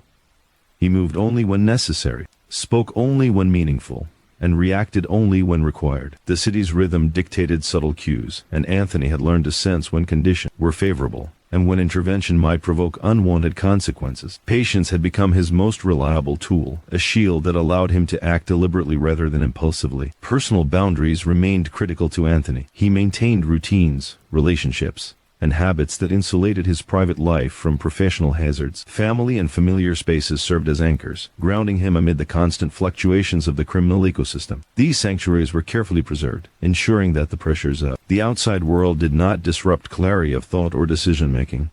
Observation had become second nature. Anthony noticed subtleties in speech, body language, and timing that others often overlooked. These observations informed decisions, guided strategy, and allowed him to anticipate problems before they became crises. The nuances of human behavior, hesitation, overconfidence, subtle cues of discomfort were data points he integrated continuously, allowing him to act with foresight rather than reaction. Law enforcement scrutiny, while never constant, was increasingly deliberate and sophisticated. Anthony recognized the signs, subtle surveillance patterns, unusual questions, shifts in routine, and responded with strategic adjustments. He minimized exposure, avoided unnecessary contact, and ensured that critical information remained compartmentalized. Every precaution was taken not out of fear, but out of practical awareness. Anticipation of risk had become as habitual as breathing. Emotionally, Anthony maintained strict discipline. Stress and uncertainty were constants, but he approached them analytically, never allowing anxiety to cloud judgment. Calmness was both shield and tool, enabling him to act decisively when intervention was required. He understood that visible emotion was dangerous in his world, a signal that could be exploited. Composure was a currency as valuable as money or influence. Anthony's influence in the underworld had become subtle yet undeniable. He shaped outcomes, redirected conflicts, and guided decisions without appearing to act. His power was embedded in discretion, earned through years of reliability and foresight. Others may have underestimated him, but his position allowed him to maintain control and ensure continuity without creating dependence or exposure. He understood that true influence was measured by results, not recognition. Preparation and foresight defined Anthony's approach to risk. Every potential disruption, from law enforcement intervention to rival activity, was considered and mentally rehearsed. Contingency plans were flexible yet robust, allowing him to adapt without hesitation. Flexibility, rather than rigidity, became the foundation of his resilience. Anthony's philosophy remained simple but profound. Survival depended on invisibility, discretion, and adaptability. Visibility invited challenge, notoriety invited investigation, and overt displays of dominance invited retaliation. By remaining unseen and deliberate, he retained control over his environment while minimizing exposure to unnecessary risk. His success was measured not in fame but in continuity and endurance. The city continued to pulse with volatility, but Anthony navigated it with calculated precision. He anticipated challenges, mitigated threats, and maintained balance without drawing attention. His decisions were deliberate, informed by observation, experience, and disciplined analysis. Each choice reinforced his commitment to discretion, patience, and survival. By the close of this period, Anthony Stabile had become an invisible architect of stability. His presence influenced outcomes, mitigated crises, and guided behavior without recognition. Survival, discretion, and foresight defined his existence. He moved through chaos with calm precision, demonstrating that the quietest, most patient individuals often wield the greatest power. In a world driven by visibility, audacity, and impulsiveness, Anthony thrived not by spectacle, but by silent mastery of control. As Anthony Stabile moved deeper into his experience, he understood that control was not about commanding attention or issuing orders. It was about anticipating events before they unfolded. Every action in the city carried potential consequences, and Anthony's ability to read the subtle signals of change had become almost instinctive. For Anthony Stabile, the key to survival was the quiet orchestration of influence, the ability to operate effectively without drawing notice, and the discipline to act only when absolutely necessary. Anthony's daily life was a study in calculated movement. He adhered to routines that maintained clarity and consistency, yet he modified them subtly to prevent predictability. Routes, timing, and interactions were all layered with contingencies, each one allowing him to gather information while minimizing exposure. The city itself was a living network, and Anthony had become an expert at reading its hidden signal. Street gestures, subtle pauses, shifts in tone, all indicators of potential risk or opportunity. Financial operations under his supervision continued to grow in complexity. Anthony handled significant sums of money and valuable resources, yet he maintained discretion at all times. Transactions were conducted quietly, with precision and oversight, ensuring that no errors could compromise safety. Money was a tool of security, not spectacle. He avoided the trappings of wealth, understanding that attention was a liability in his world. Stability and operational continuity were more valuable than recognition or status. The behavior of those around him offered endless lessons. Younger associates frequently acted impulsively, seeking immediate rewards or attention. Anthony observed these tendencies with patient detachment, allowing their mistakes to reveal themselves naturally. He refrained from overt correction, knowing that the consequences of inexperience would teach lessons more effectively than intervention. Patience and observation had become both his shield and his strategy. Conflict management remained central to Anthony's influence. Disputes over territory, money, or respect were constant, often subtle, yet capable of exploding into severe consequences. Anthony mediated discreetly, carefully framing solutions that preserved pride and minimized risk. His interventions were rarely acknowledged, yet they stabilized situations and prevented escalation. Influence, he had learned, was strongest when invisible, quietly guiding outcomes rather than imposing them. Anthony's understanding of timing had become nearly instinctual. He acted with precision, spoke with purpose, and reacted only when necessary. The city's rhythm dictated cues that were imperceptible to most, yet Anthony read them fluently. He recognized when intervention was advantageous and when patience was the better course. Deliberate restraint had become his most reliable asset, a shield against both visible and hidden threats. Personal boundaries were maintained with unwavering discipline. Anthony ensured that private relationships and routines remained insulated from professional pressures. Family, familiar spaces, and controlled habits provided grounding, offering mental clarity amid the constant turbulence of the criminal ecosystem. These anchors were carefully preserved, ensuring the professional stress did not compromise judgment or composure. Observation remained a second nature. Anthony noticed minute details, a hesitation in speech, a subtle shift in posture, a fleeting expression that others overlooked. These cues informed his decisions and allowed him to anticipate problems before they materialized. Human behavior, Anthony understood, was predictable when examined with patience, and his quiet analysis allowed him to act with foresight rather than react with impulse. Law enforcement scrutiny had become increasingly systematic. Anthony observed shifts in patterns, noticed unusual questions, and monitored behavioral changes among investigators. He adjusted routines, limited exposure, and compartmentalized information to minimize risk. Awareness of surveillance was a practical necessity rather than paranoia. Each precaution strengthened his position and reduced vulnerability. Emotionally, Anthony remained disciplined and deliberate. Stress and uncertainty were constants, yet he approached them analytically, preserving calm in the face of pressure. Visible emotion, he understood, could be exploited, while composure provided both protection and influence. Calm observation allowed him to act decisively when necessary and maintained confidence in those around him. Anthony's influence in the underworld was subtle but pervasive. He guided outcomes, mediated tensions, and directed decisions without apparent interference. His power rested on discretion, reliability, and foresight rather than fear or spectacle. Influence in his world was not about command, it was about results. By remaining unseen and deliberate, Anthony preserved autonomy while maintaining control over key operations. Preparation and foresight were constants in his strategy. Every potential disruption from rival activity to law enforcement intervention was considered and mentally rehearsed. Contingency plans were flexible yet precise, allowing rapid adaptation to shifting circumstances. Flexibility, not rigidity, defined his resilience. Anticipation and adaptability ensured that he remained effective in a landscape that rewarded caution and foresight over impulsive action. Anthony's philosophy remained simple and consistent. Survival depended on discretion, patience, and adaptability. Visibility was a liability. Notoriety invited danger. Overt displays of power provoked retaliation.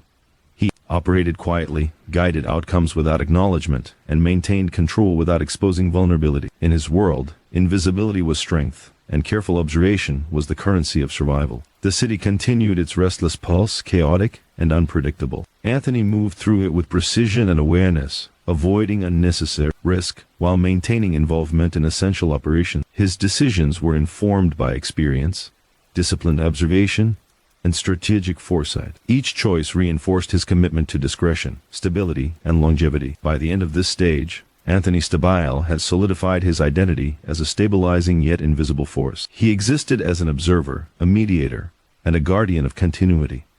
Survival, discretion, and foresight defined his actions. He moved through chaos with calculated calm, demonstrating that the quiet, patient, and disciplined often wielded the most enduring power. In a world dominated by visibility and impulsive action, Anthony thrived, not through spectacle, but through silent mastery and meticulous control. Anthony Stabile had reached a stage in his life where instinct and experience merged seamlessly. Every movement, every choice, and every observation was guided by years of meticulous discipline. For Anthony Stabile, the city was no longer simply a place of operations, it was a living system, a network of subtle cues, hidden pressures, and unseen consequences. Navigating it required more than vigilance.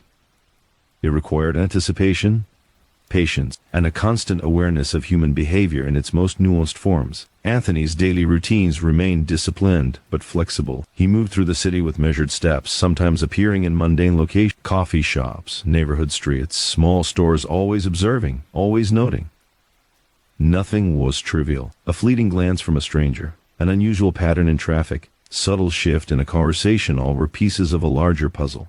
Anthony recorded these details silently, building a comprehensive mental map that allowed him to predict actions, preempt problems, and respond with precision. Financial operations under his oversight had grown complex, yet Anthony treated them with discretion. Large sums of money, property exchanges, and subtle influence flowed quietly, monitored meticulously. He avoided ostentation, understanding that exposure invited both rival attention and law enforcement scrutiny. Money, for Anthony, was not a badge of power but a tool for security. Operational continuity and stability were valued far above recognition or flash. People continued to provide constant lessons. Younger associates frequently acted without foresight, seeking recognition or immediate reward. Anthony observed these impulses with detached patience, allowing natural consequences to teach lessons more effectively than intervention could. He rarely corrected, preferring to let actions and outcomes demonstrate reliability, or the lack thereof. Experience, he knew, was an enduring teacher. Conflict management remained central to his position. Disputes over territory, money, or influence emerged regularly, often subtly, with the potential to escalate. Anthony's approach was quiet yet effective. He mediated, framing solutions that allowed all parties to maintain dignity while reducing risk. He influenced outcomes without overt authority, understanding that discretion was far more effective than visibility. True influence was measured by results, not recognition. Anthony's perception of timing had become almost instinctive. He acted only when necessary, spoke only when meaningful, and waited when intervention would be premature. The rhythms of the city were imperceptible to most, yet he read them fluently. He recognized when action would stabilize situations, and when patience would preserve safety. This disciplined restraint was his most powerful tool, a shield against unnecessary exposure and risk. Personal life continued to be carefully protected. Anthony maintained routines, relationships, and habits that insulated him from professional pressures. Family, familiar spaces, and controlled habits provided grounding. These anchors ensured mental clarity and resilience, protecting his judgment from the constant turbulence of the criminal ecosystem.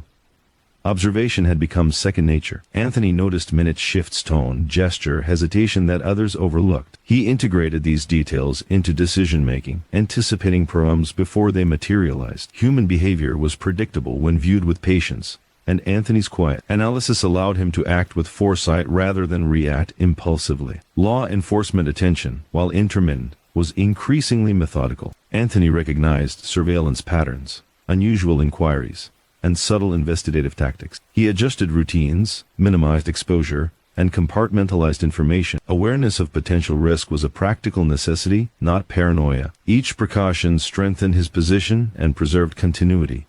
Emotionally, Anthony maintained discipline and composure. Stress and uncertainty were constants, but he approached them analytically, never allowing fear to dictate behavior. Calm observation provided both protection and influence, allowing decisive when necessary and reinforcing confidence in those around him.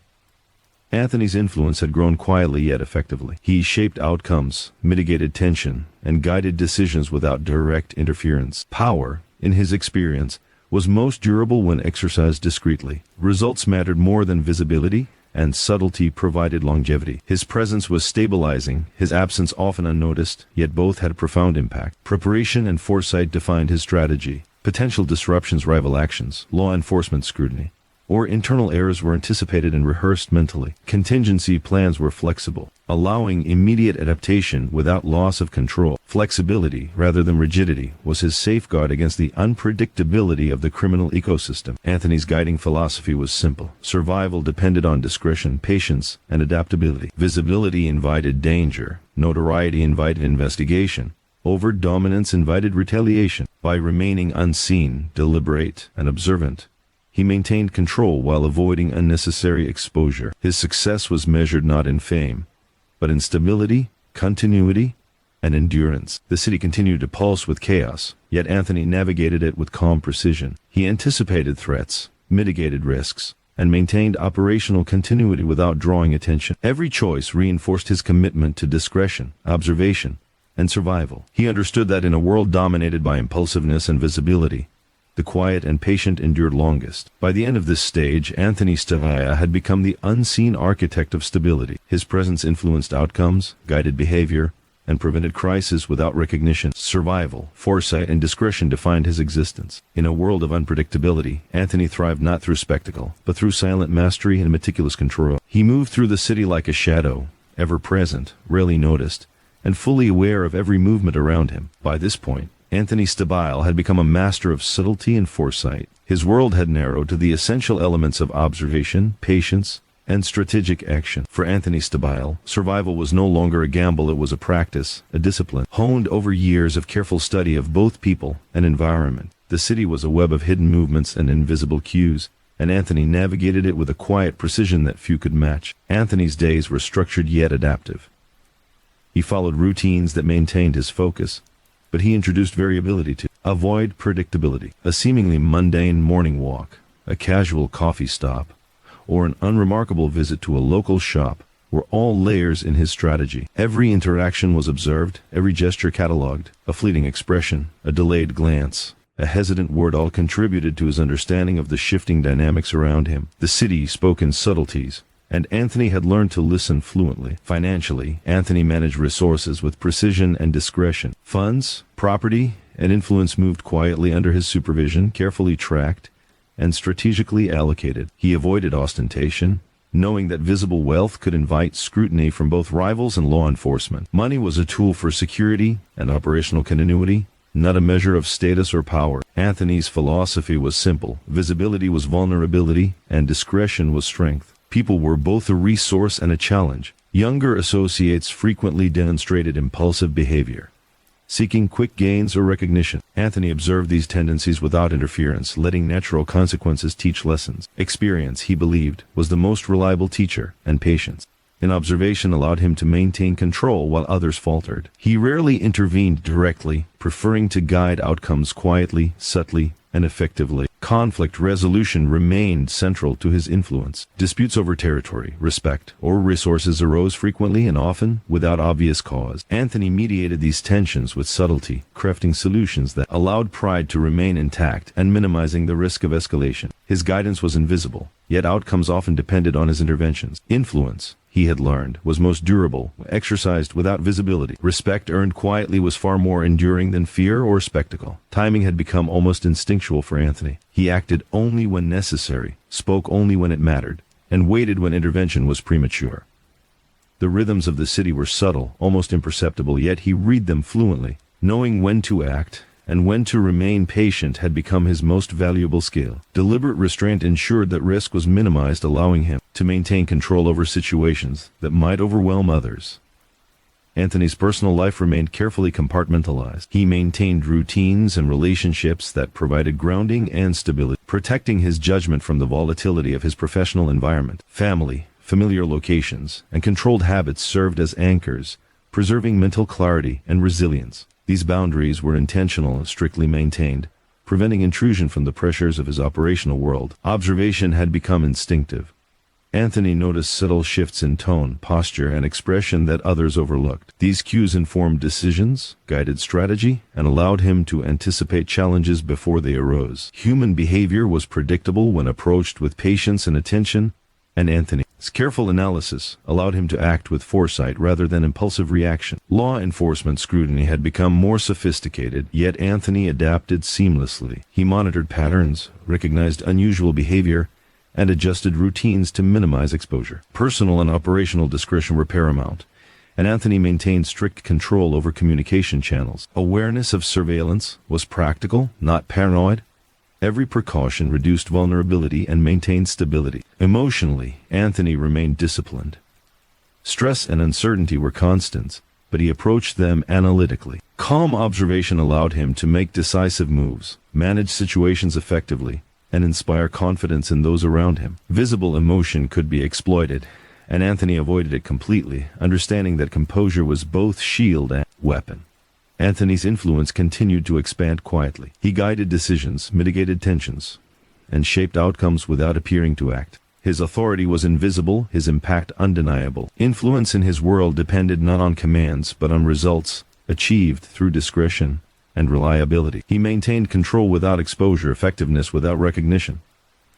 Subtlety was his most potent weapon. Preparation and foresight defined Anthony's strategy. Every potential disruption, whether rival aggression, internal error, or law enforcement intervention, was anticipated, mentally rehearsed, and addressed through contingency planning. Flexibility, rather than rigidity, allowed him to respond swiftly and effectively to unpredictable circumstances. Anticipation was as critical as action, and adaptability ensured survival. Anthony's guiding principle remained unchanged. Survival depended on discretion, patience, and adaptability. Visibility invited danger, notoriety invited investigation, and overt power invited retaliation. By remaining unseen and deliberate, he preserved control, influence, and operational stability. His success was measured not by recognition, but by continuity and endurance. The city continued to pulse unpredictably around him, but Anthony moved through it with calculated calm. He avoided unnecessary risks, while remaining involved in essential operations. Every action reinforced his commitment to observation, discretion,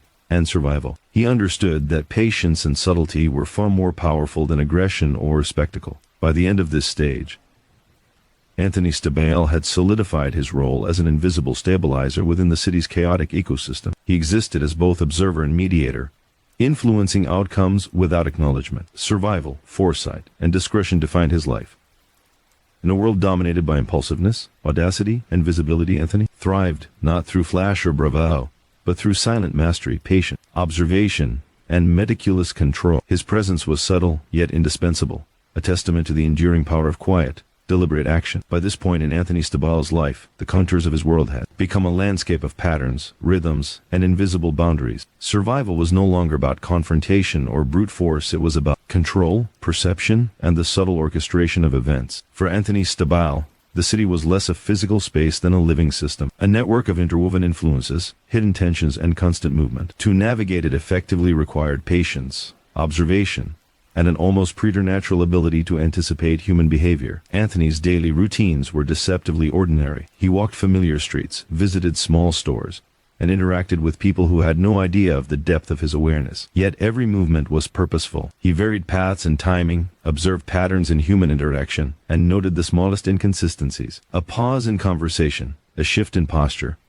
or a subtle facial expression could reveal far more than words ever would. Anthony cataloged these details silently, building a mental map that allowed him to predict outcomes and intervene only when necessary.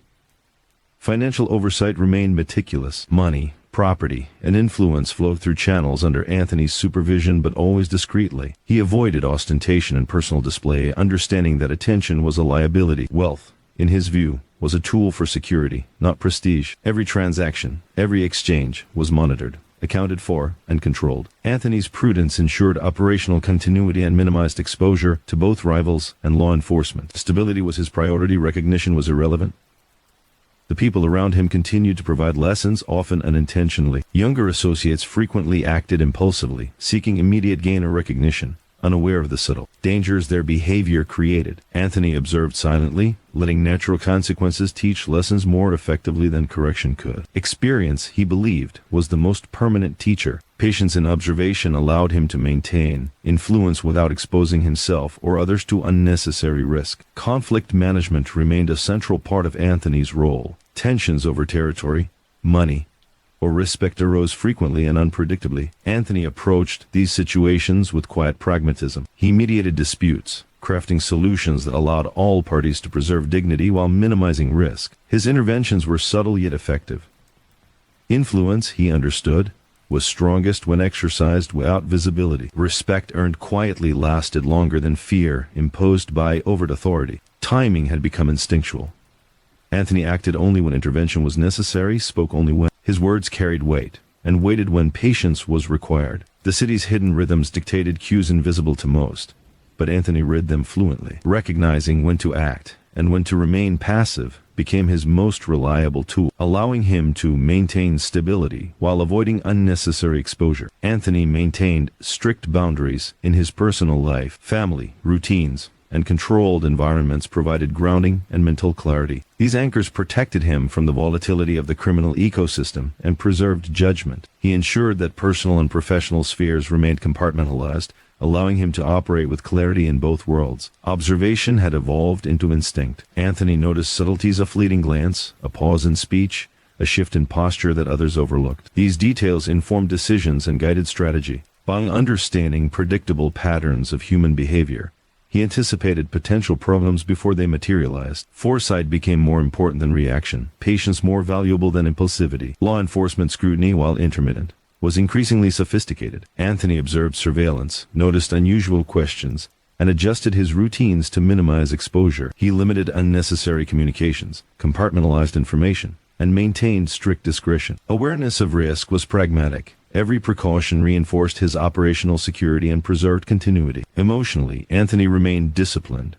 Stress and uncertainty were constants, but he approached them analytically. Calmness allowed decisive action, protected mental clarity, and inspired confidence in those around him. Visible emotion could be exploited. Composure became both a shield and a tool. His calm demeanor enhanced his influence, making him a stabilizing presence without ever being conspicuous. Anthony's influence in the criminal ecosystem was subtle but undeniable. He shaped outcomes, mitigated tensions, and guided decisions without overt intervention. His authority was invisible, yet its effect was tangible.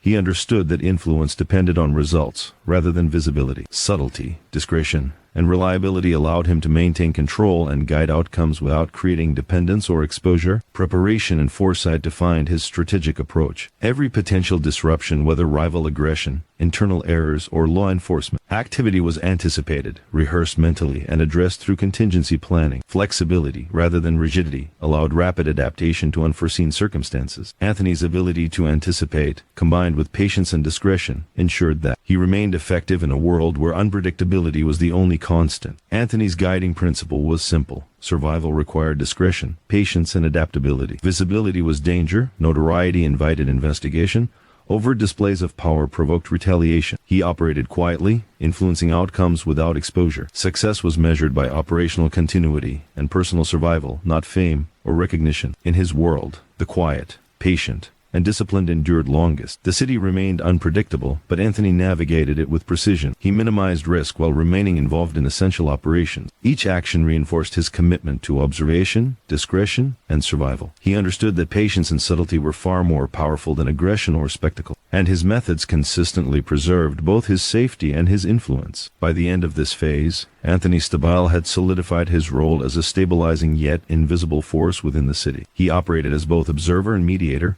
influencing outcomes without acknowledgement. Survival, foresight, and discretion defined his existence.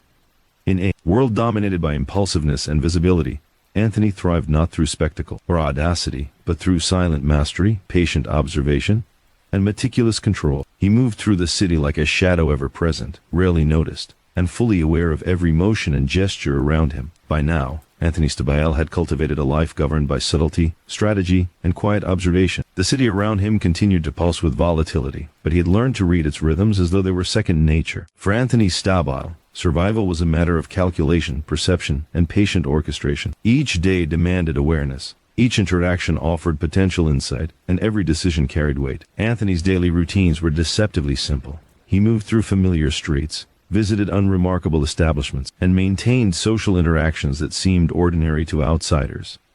Yet each action was layered with purpose. Paths were varied, timing adjusted, and every interaction analyzed. A fleeting gesture, a pause in speech, or a subtle glance could provide more information than any direct conversation. Anthony cataloged these signals meticulously, constructing a mental map that allowed him to predict behaviors, anticipate conflict, and maintain operational control. Financial oversight remained a cornerstone of his approach. Resources, money, and influence flowed under his guidance, carefully controlled and discreetly monitored. Ostentation was avoided, attention was a liability. Wealth was a tool for security and stability, not a measure of personal prestige. Anthony's diligence ensured that no transaction jeopardized continuity. No exposure threatened safety. For him, operational stability outweighed recognition or fame.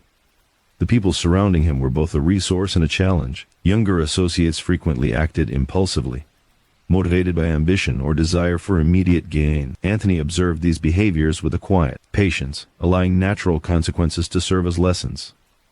Intervention was rare. He allowed experience to instruct. Patience was a shield, observation a weapon. Lessons learned through consequence were far more enduring than those delivered through instruction or correction. Conflict management remained integral to Anthony's influence. Tensions over territory, money, or respect arose regularly, often subtly but with the potential for escalation. Anthony mediated quietly, crafting solutions that allowed all parties to preserve dignity and minimize risk. His interventions were invisible yet effective. Influence, he understood, was strongest when exerted without visibility. Quiet, consistent guidance carried far more power than fear or overt authority.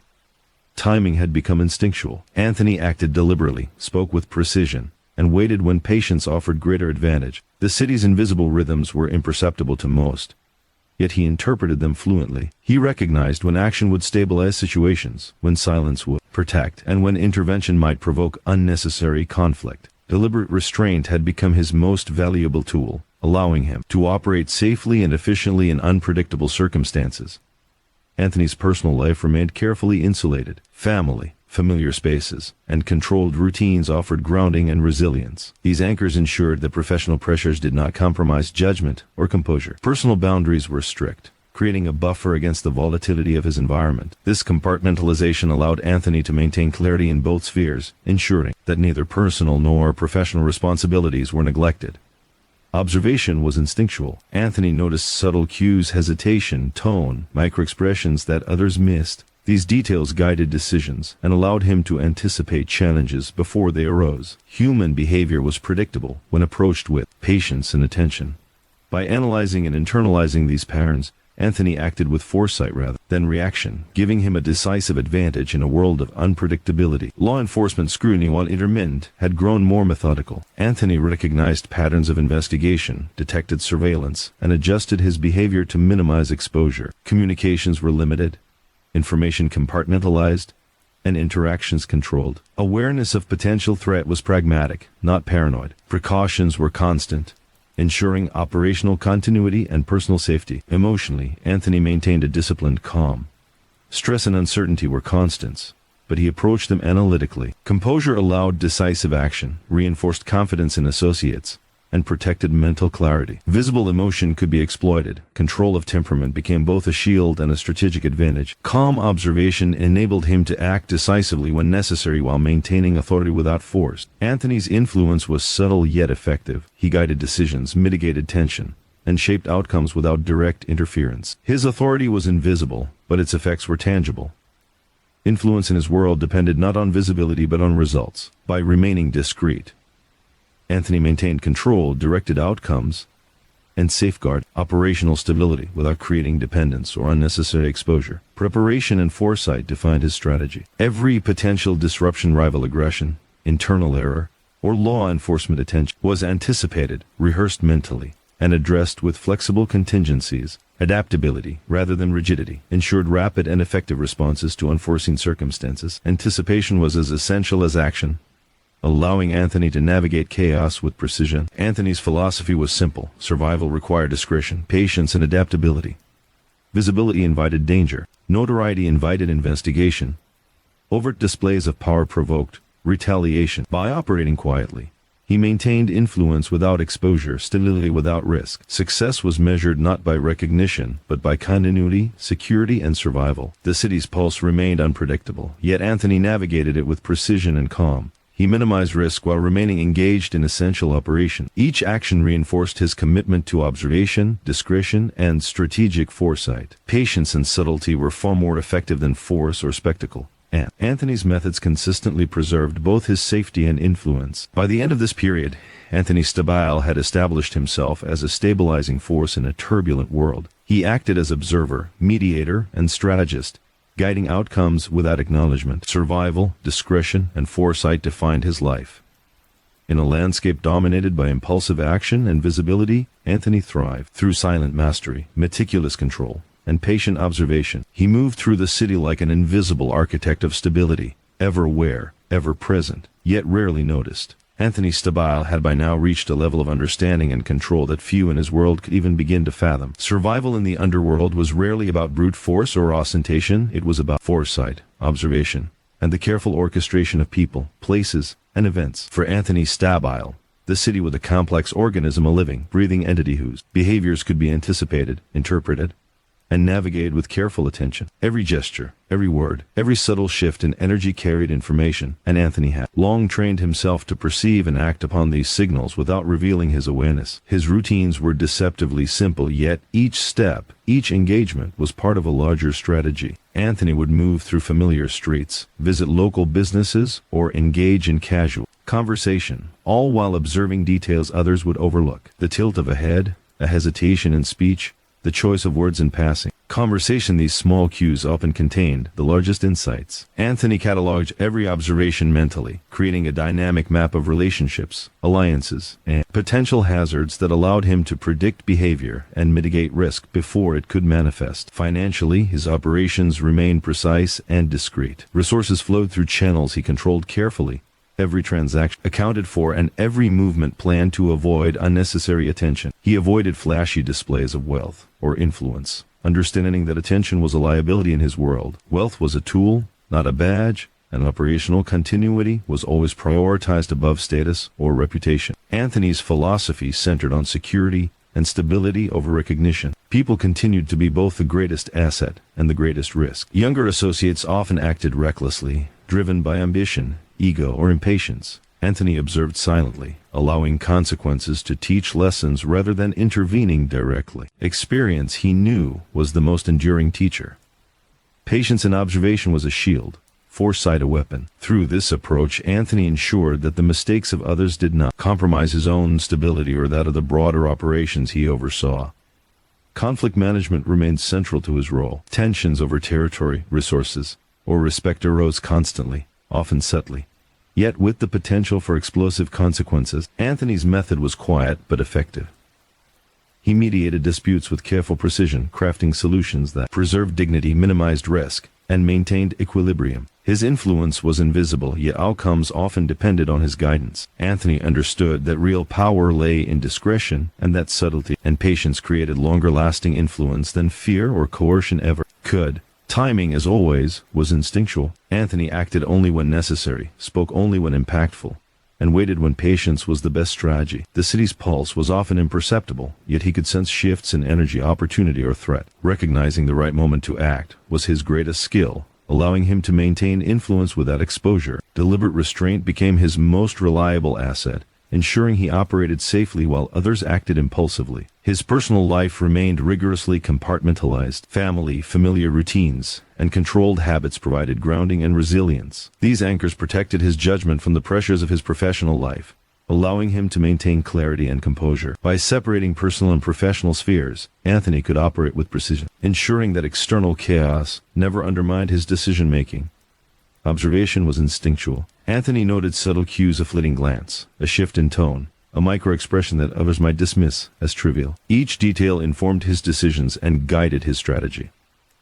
Human behavior, when analyzed carefully, was remarkably predictable. By internalizing these patterns, Anthony acted with foresight rather than reaction, creating a level of control that others in his world could scarcely imagine. Law enforcement scrutiny, while intermittent, was increasingly methodical. Anthony detected surveillance patterns, noticed unusual inquiries, and adapted his behavior accordingly. He limited exposure, compartmentalized sensitive information, and maintained strict discretion. Awareness of potential threats was practical, not paranoid. Every precaution reinforced operational security and minimized vulnerability, allowing him to act decisively without fear of exposure.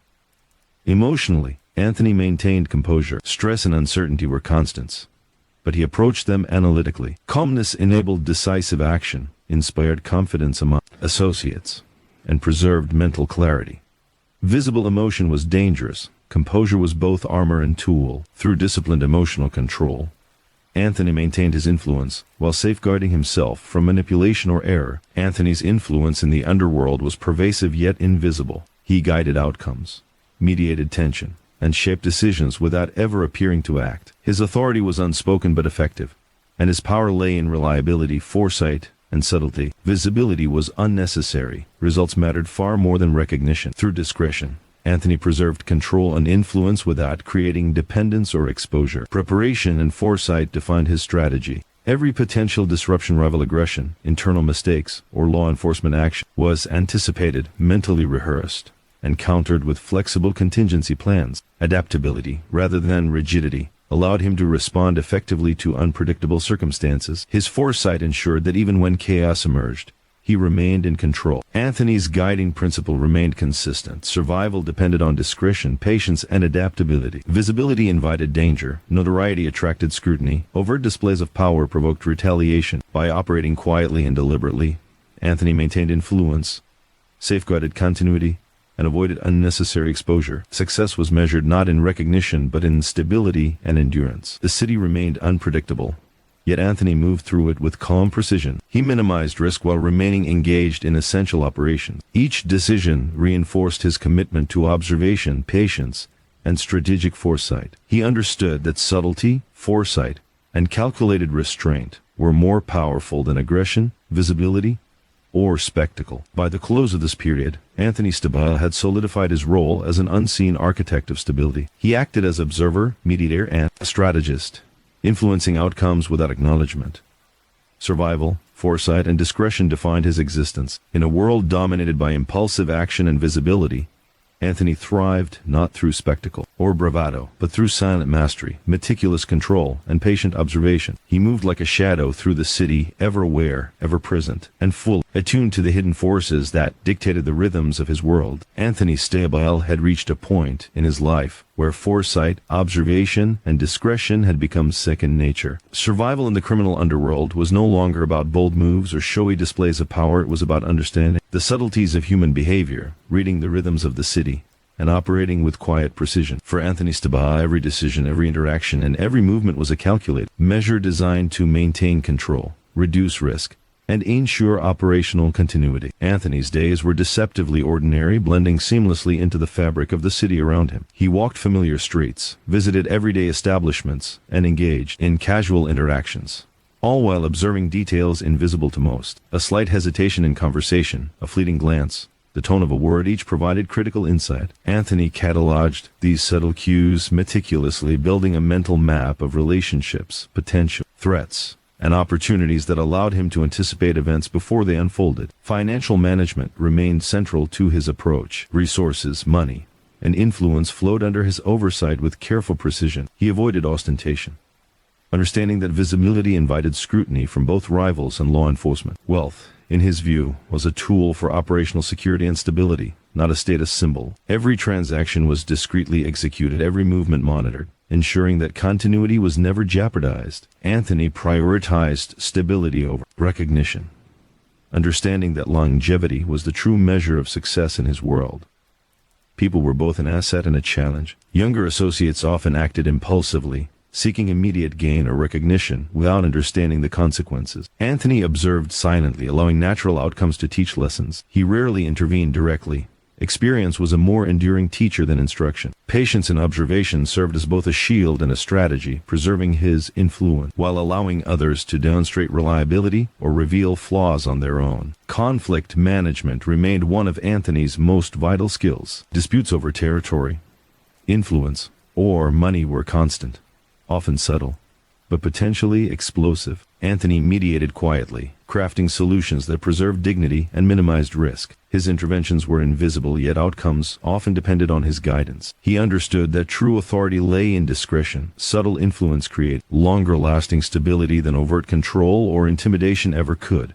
Timing had become instinctual. Anthony acted only when necessary, spoke only when meaningful, and waited when patience offered a strategic advantage. The city's unseen rhythms dictated opportunities and dangers, and Anthony could sense them fluently. He recognized when action would stabilize a situation, and when inaction was the safer course. Deliberate restraint became his most reliable tool, allowing him to operate effectively in an unpredictable environment. Anthony maintained strict boundaries in his personal life. Family, familiar routines, and controlled environments provided grounding and resilience. These anchors protected his judgment and preserved mental clarity amidst the pressures of his operational world. Compartmentalization allowed him to maintain focus and make decisions without interference from personal stressors. His private life remained shielded, a sanctuary that fortified his capacity for strategic thought. Observation had become instinct. Anthony noticed micro-expressions, subtle changes in tone, and minute gestures that others missed entirely. These details informed his decisions, guided strategy, and allowed him to anticipate problems before they arose. Human behavior, when studied with patience and attention, became predictable. Anthony's quiet analysis enabled him to act with foresight rather than react impulsively, giving him a strategic advantage over both rivals and allies alike. Law enforcement scrutiny had become increasingly systematic. Anthony recognized surveillance patterns, detected unusual inquiries, and adjusted his routines accordingly. He minimized exposure, compartmentalized sensitive information, and maintained strict discretion in all communication. Awareness of risk was pragmatic, not paranoid. Every precaution reinforced operational security, allowing him to act decisively while remaining unseen. Emotionally, Anthony remained disciplined and composed. Stress and uncertainty were constants in his life, but he approached them analytically. Calm observation enabled decisive action, inspired confidence in associates, and preserved his mental clarity. Visible emotion could be exploited, whereas composure was both shield and instrument of influence. Anthony's ability to remain calm under pressure enhanced his authority and made him a stabilizing presence in a world dominated by volatility. Anthony's influence in the underworld was pervasive yet invisible. He guided outcomes, mediated tensions, and shaped decisions without appearing to act. His authority depended on reliability, foresight, and discretion rather than visibility or force. Subtlety allowed him to maintain control while avoiding dependency or exposure. Results mattered more than recognition, and quiet influence endured longer than overt displays of power. Preparation and foresight defined his operational strategy. Every potential disruption, whether rival aggression, internal error, or law enforcement attention, was anticipated, mentally rehearsed, and addressed through flexible contingency plans. Adaptability ensured that he could respond effectively to unexpected developments. Anticipation, more than action, was the foundation of his enduring stability. Anthony's philosophy remained clear and consistent. Survival required discretion, patience, and adaptability. Visibility invited danger. Notoriety invited scrutiny. Overt displays of power provoked retaliation. Operating quietly, he preserved influence and ensured continuity. Success was measured not in recognition or fame, but in security, longevity, and stability. The city continued to pulse unpredictably around him, yet Anthony moved through it with calm precision. He minimized risk while maintaining engagement in essential operation. Each action reinforced his commitment to observation, patience, and foresight. Subtlety and calculated restraint proved more effective than aggression, visibility, or spectacle. By the end of this stage, Anthony Stabile had cemented his role as an unseen force of stability within a volatile world. Acting as observer, mediator, and strategist, he influenced outcomes without acknowledgement. Survival, foresight, and discretion defined his existence. In an environment dominated by impulsive action and visibility, Anthony thrived not through audacity but through patient observation, meticulous control, and quiet mastery. He moved through the city like a shadow, ever aware, ever present, and fully attuned to the unseen forces shaping the world around him. Anthony Stabile had arrived at a point in his life where observation, patience, and quiet strategy defined every moment. Survival was no longer about intimidation or notoriety. It was about subtlety, foresight, and the careful orchestration of events in a world that rarely rewarded caution. For Anthony Stabile, the city was a living organism, a network of signals and patterns, and mastery over the invisible threads was more valuable than recognition or fear. Every decision, every gesture, every word carried consequence, and Anthony had spent decades refining his ability to navigate these complexities with near-perfect discretion. His daily existence was deceptively ordinary, masking the constant calculations running in his mind. He walked familiar streets, visited small shops, and conversed casually with acquaintances, all while quietly observing the tilt of a head, the cadence of a sentence, a fleeting expression. The small, almost imperceptible details were pieces of a much larger puzzle. Anthony's mind cataloged every observation, constructing a comprehensive map of relationships, loyalties, and potential threats. This silent intelligence allowed him to anticipate outcomes, mitigate risks, and operate with confidence in an unpredictable environment. Financially, Anthony maintained absolute precision. Resources, cash flows, and influence were managed with careful oversight, always discreetly and deliberately. He avoided any display of wealth that might draw attention, knowing that visibility was a liability. Money was a tool, not a trophy. Operational stability was paramount. Every transaction was purposeful, every exchange calculated to preserve security and continuity. Anthony's success was measured in the smooth execution of operations rather than in public acknowledgement or status. The people around him continued to offer lessons. Younger associates often acted recklessly, seeking immediate reward or recognition without appreciating the potential consequences. Anthony observed quietly, allowing natural outcomes to teach lessons far more effectively than intervention could. Experience was the most enduring teacher, and patience and observation protected both him and the larger network of operations he managed. Mistakes became invisible lessons, shaping behavior without exposing him to risk. Conflict resolution remained central to Anthony's influence. Disputes over territory, money, or respect arose constantly, often subtle but capable of escalating dramatically. Anthony's approach was methodical and discreet. He mediated with precision, crafting solutions that preserved pride and minimized danger. His influence remained invisible, yet outcomes often depended on his guidance. True authority, Anthony understood, was exercised subtly.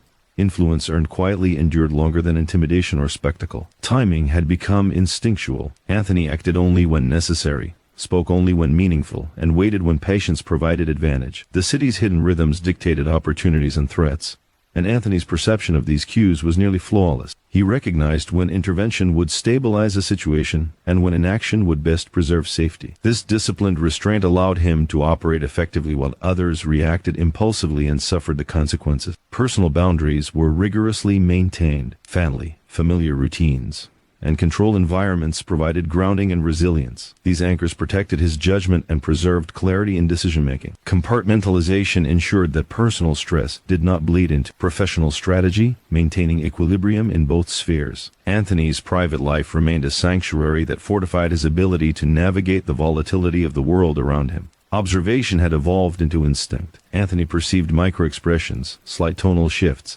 and imperceptible gestures that most people missed entirely. These cues informed his decisions, guided strategy, and allowed him to anticipate challenges before they arose. Human behavior, when examined with patience and attention, became predictable. Anthony's quiet analysis enabled him to act with foresight rather than reaction, providing a decisive advantage over both allies and rivals. Law enforcement scrutiny had grown more sophisticated, yet Anthony adapted seamlessly. He recognized surveillance patterns, detected probing questions, and adjusted behavior to minimize exposure. He compartmentalized sensitive information, limited unnecessary communication, and maintained discretion in all operation. Awareness of risk was pragmatic.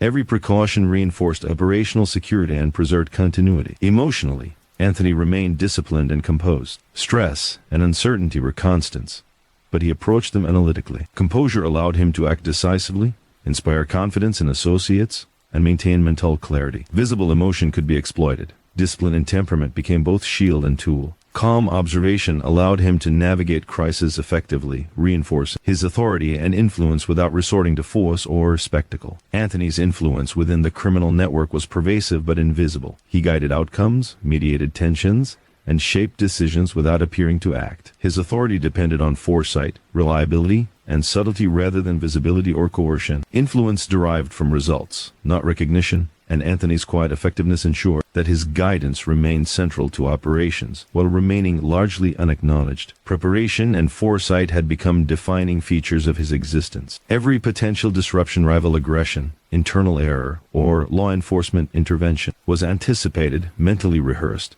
and addressed through contingency planning. Flexibility, rather than rigidity, allowed him to respond effectively to unpredictable circumstances. Anticipation and adaptation were far more powerful than reaction. Anthony had learned that the quiet, patient, and observant often outlasted the reckless and impulsive. Anthony's guiding philosophy was simple. Survival depended on discretion, patience, and adaptability. Visibility invited danger. Notoriety attracted scrutiny. Overt displays of power provoked retaliation. By operating quietly and deliberately, he preserved influence, ensured continuity, and maintained security. Success was measured in operational stability and personal survival, not fame or recognition. The city continued to pulse unpredictably around him, yet Anthony moved through it with calculated calm. He minimized risk while maintaining engagement in critical operations. Each action reinforced his commitment to observation, patience, and foresight. He understood that subtlety, restraint, and careful calculation were more powerful than aggression, visibility, or spectacle. By the conclusion of his journey, Anthony Stabile had solidified his legacy as an invisible force of stability in a world dominated by chaos. He had become observer, mediator, and strategist, influencing outcomes without acknowledgement. Survival, discretion, and foresight defined his life. In an environment shaped by impulsive action and relentless availability, Anthony thrived not through audacity, bravado, or notoriety, but through patient observation, meticulous control, and silent mastery. He moved through the city like a shadow, ever present, ever aware, and profoundly attuned to the unseen forces that shaped his world. His life was a testament to the enduring power of quiet strength, careful calculation, and invisible influence.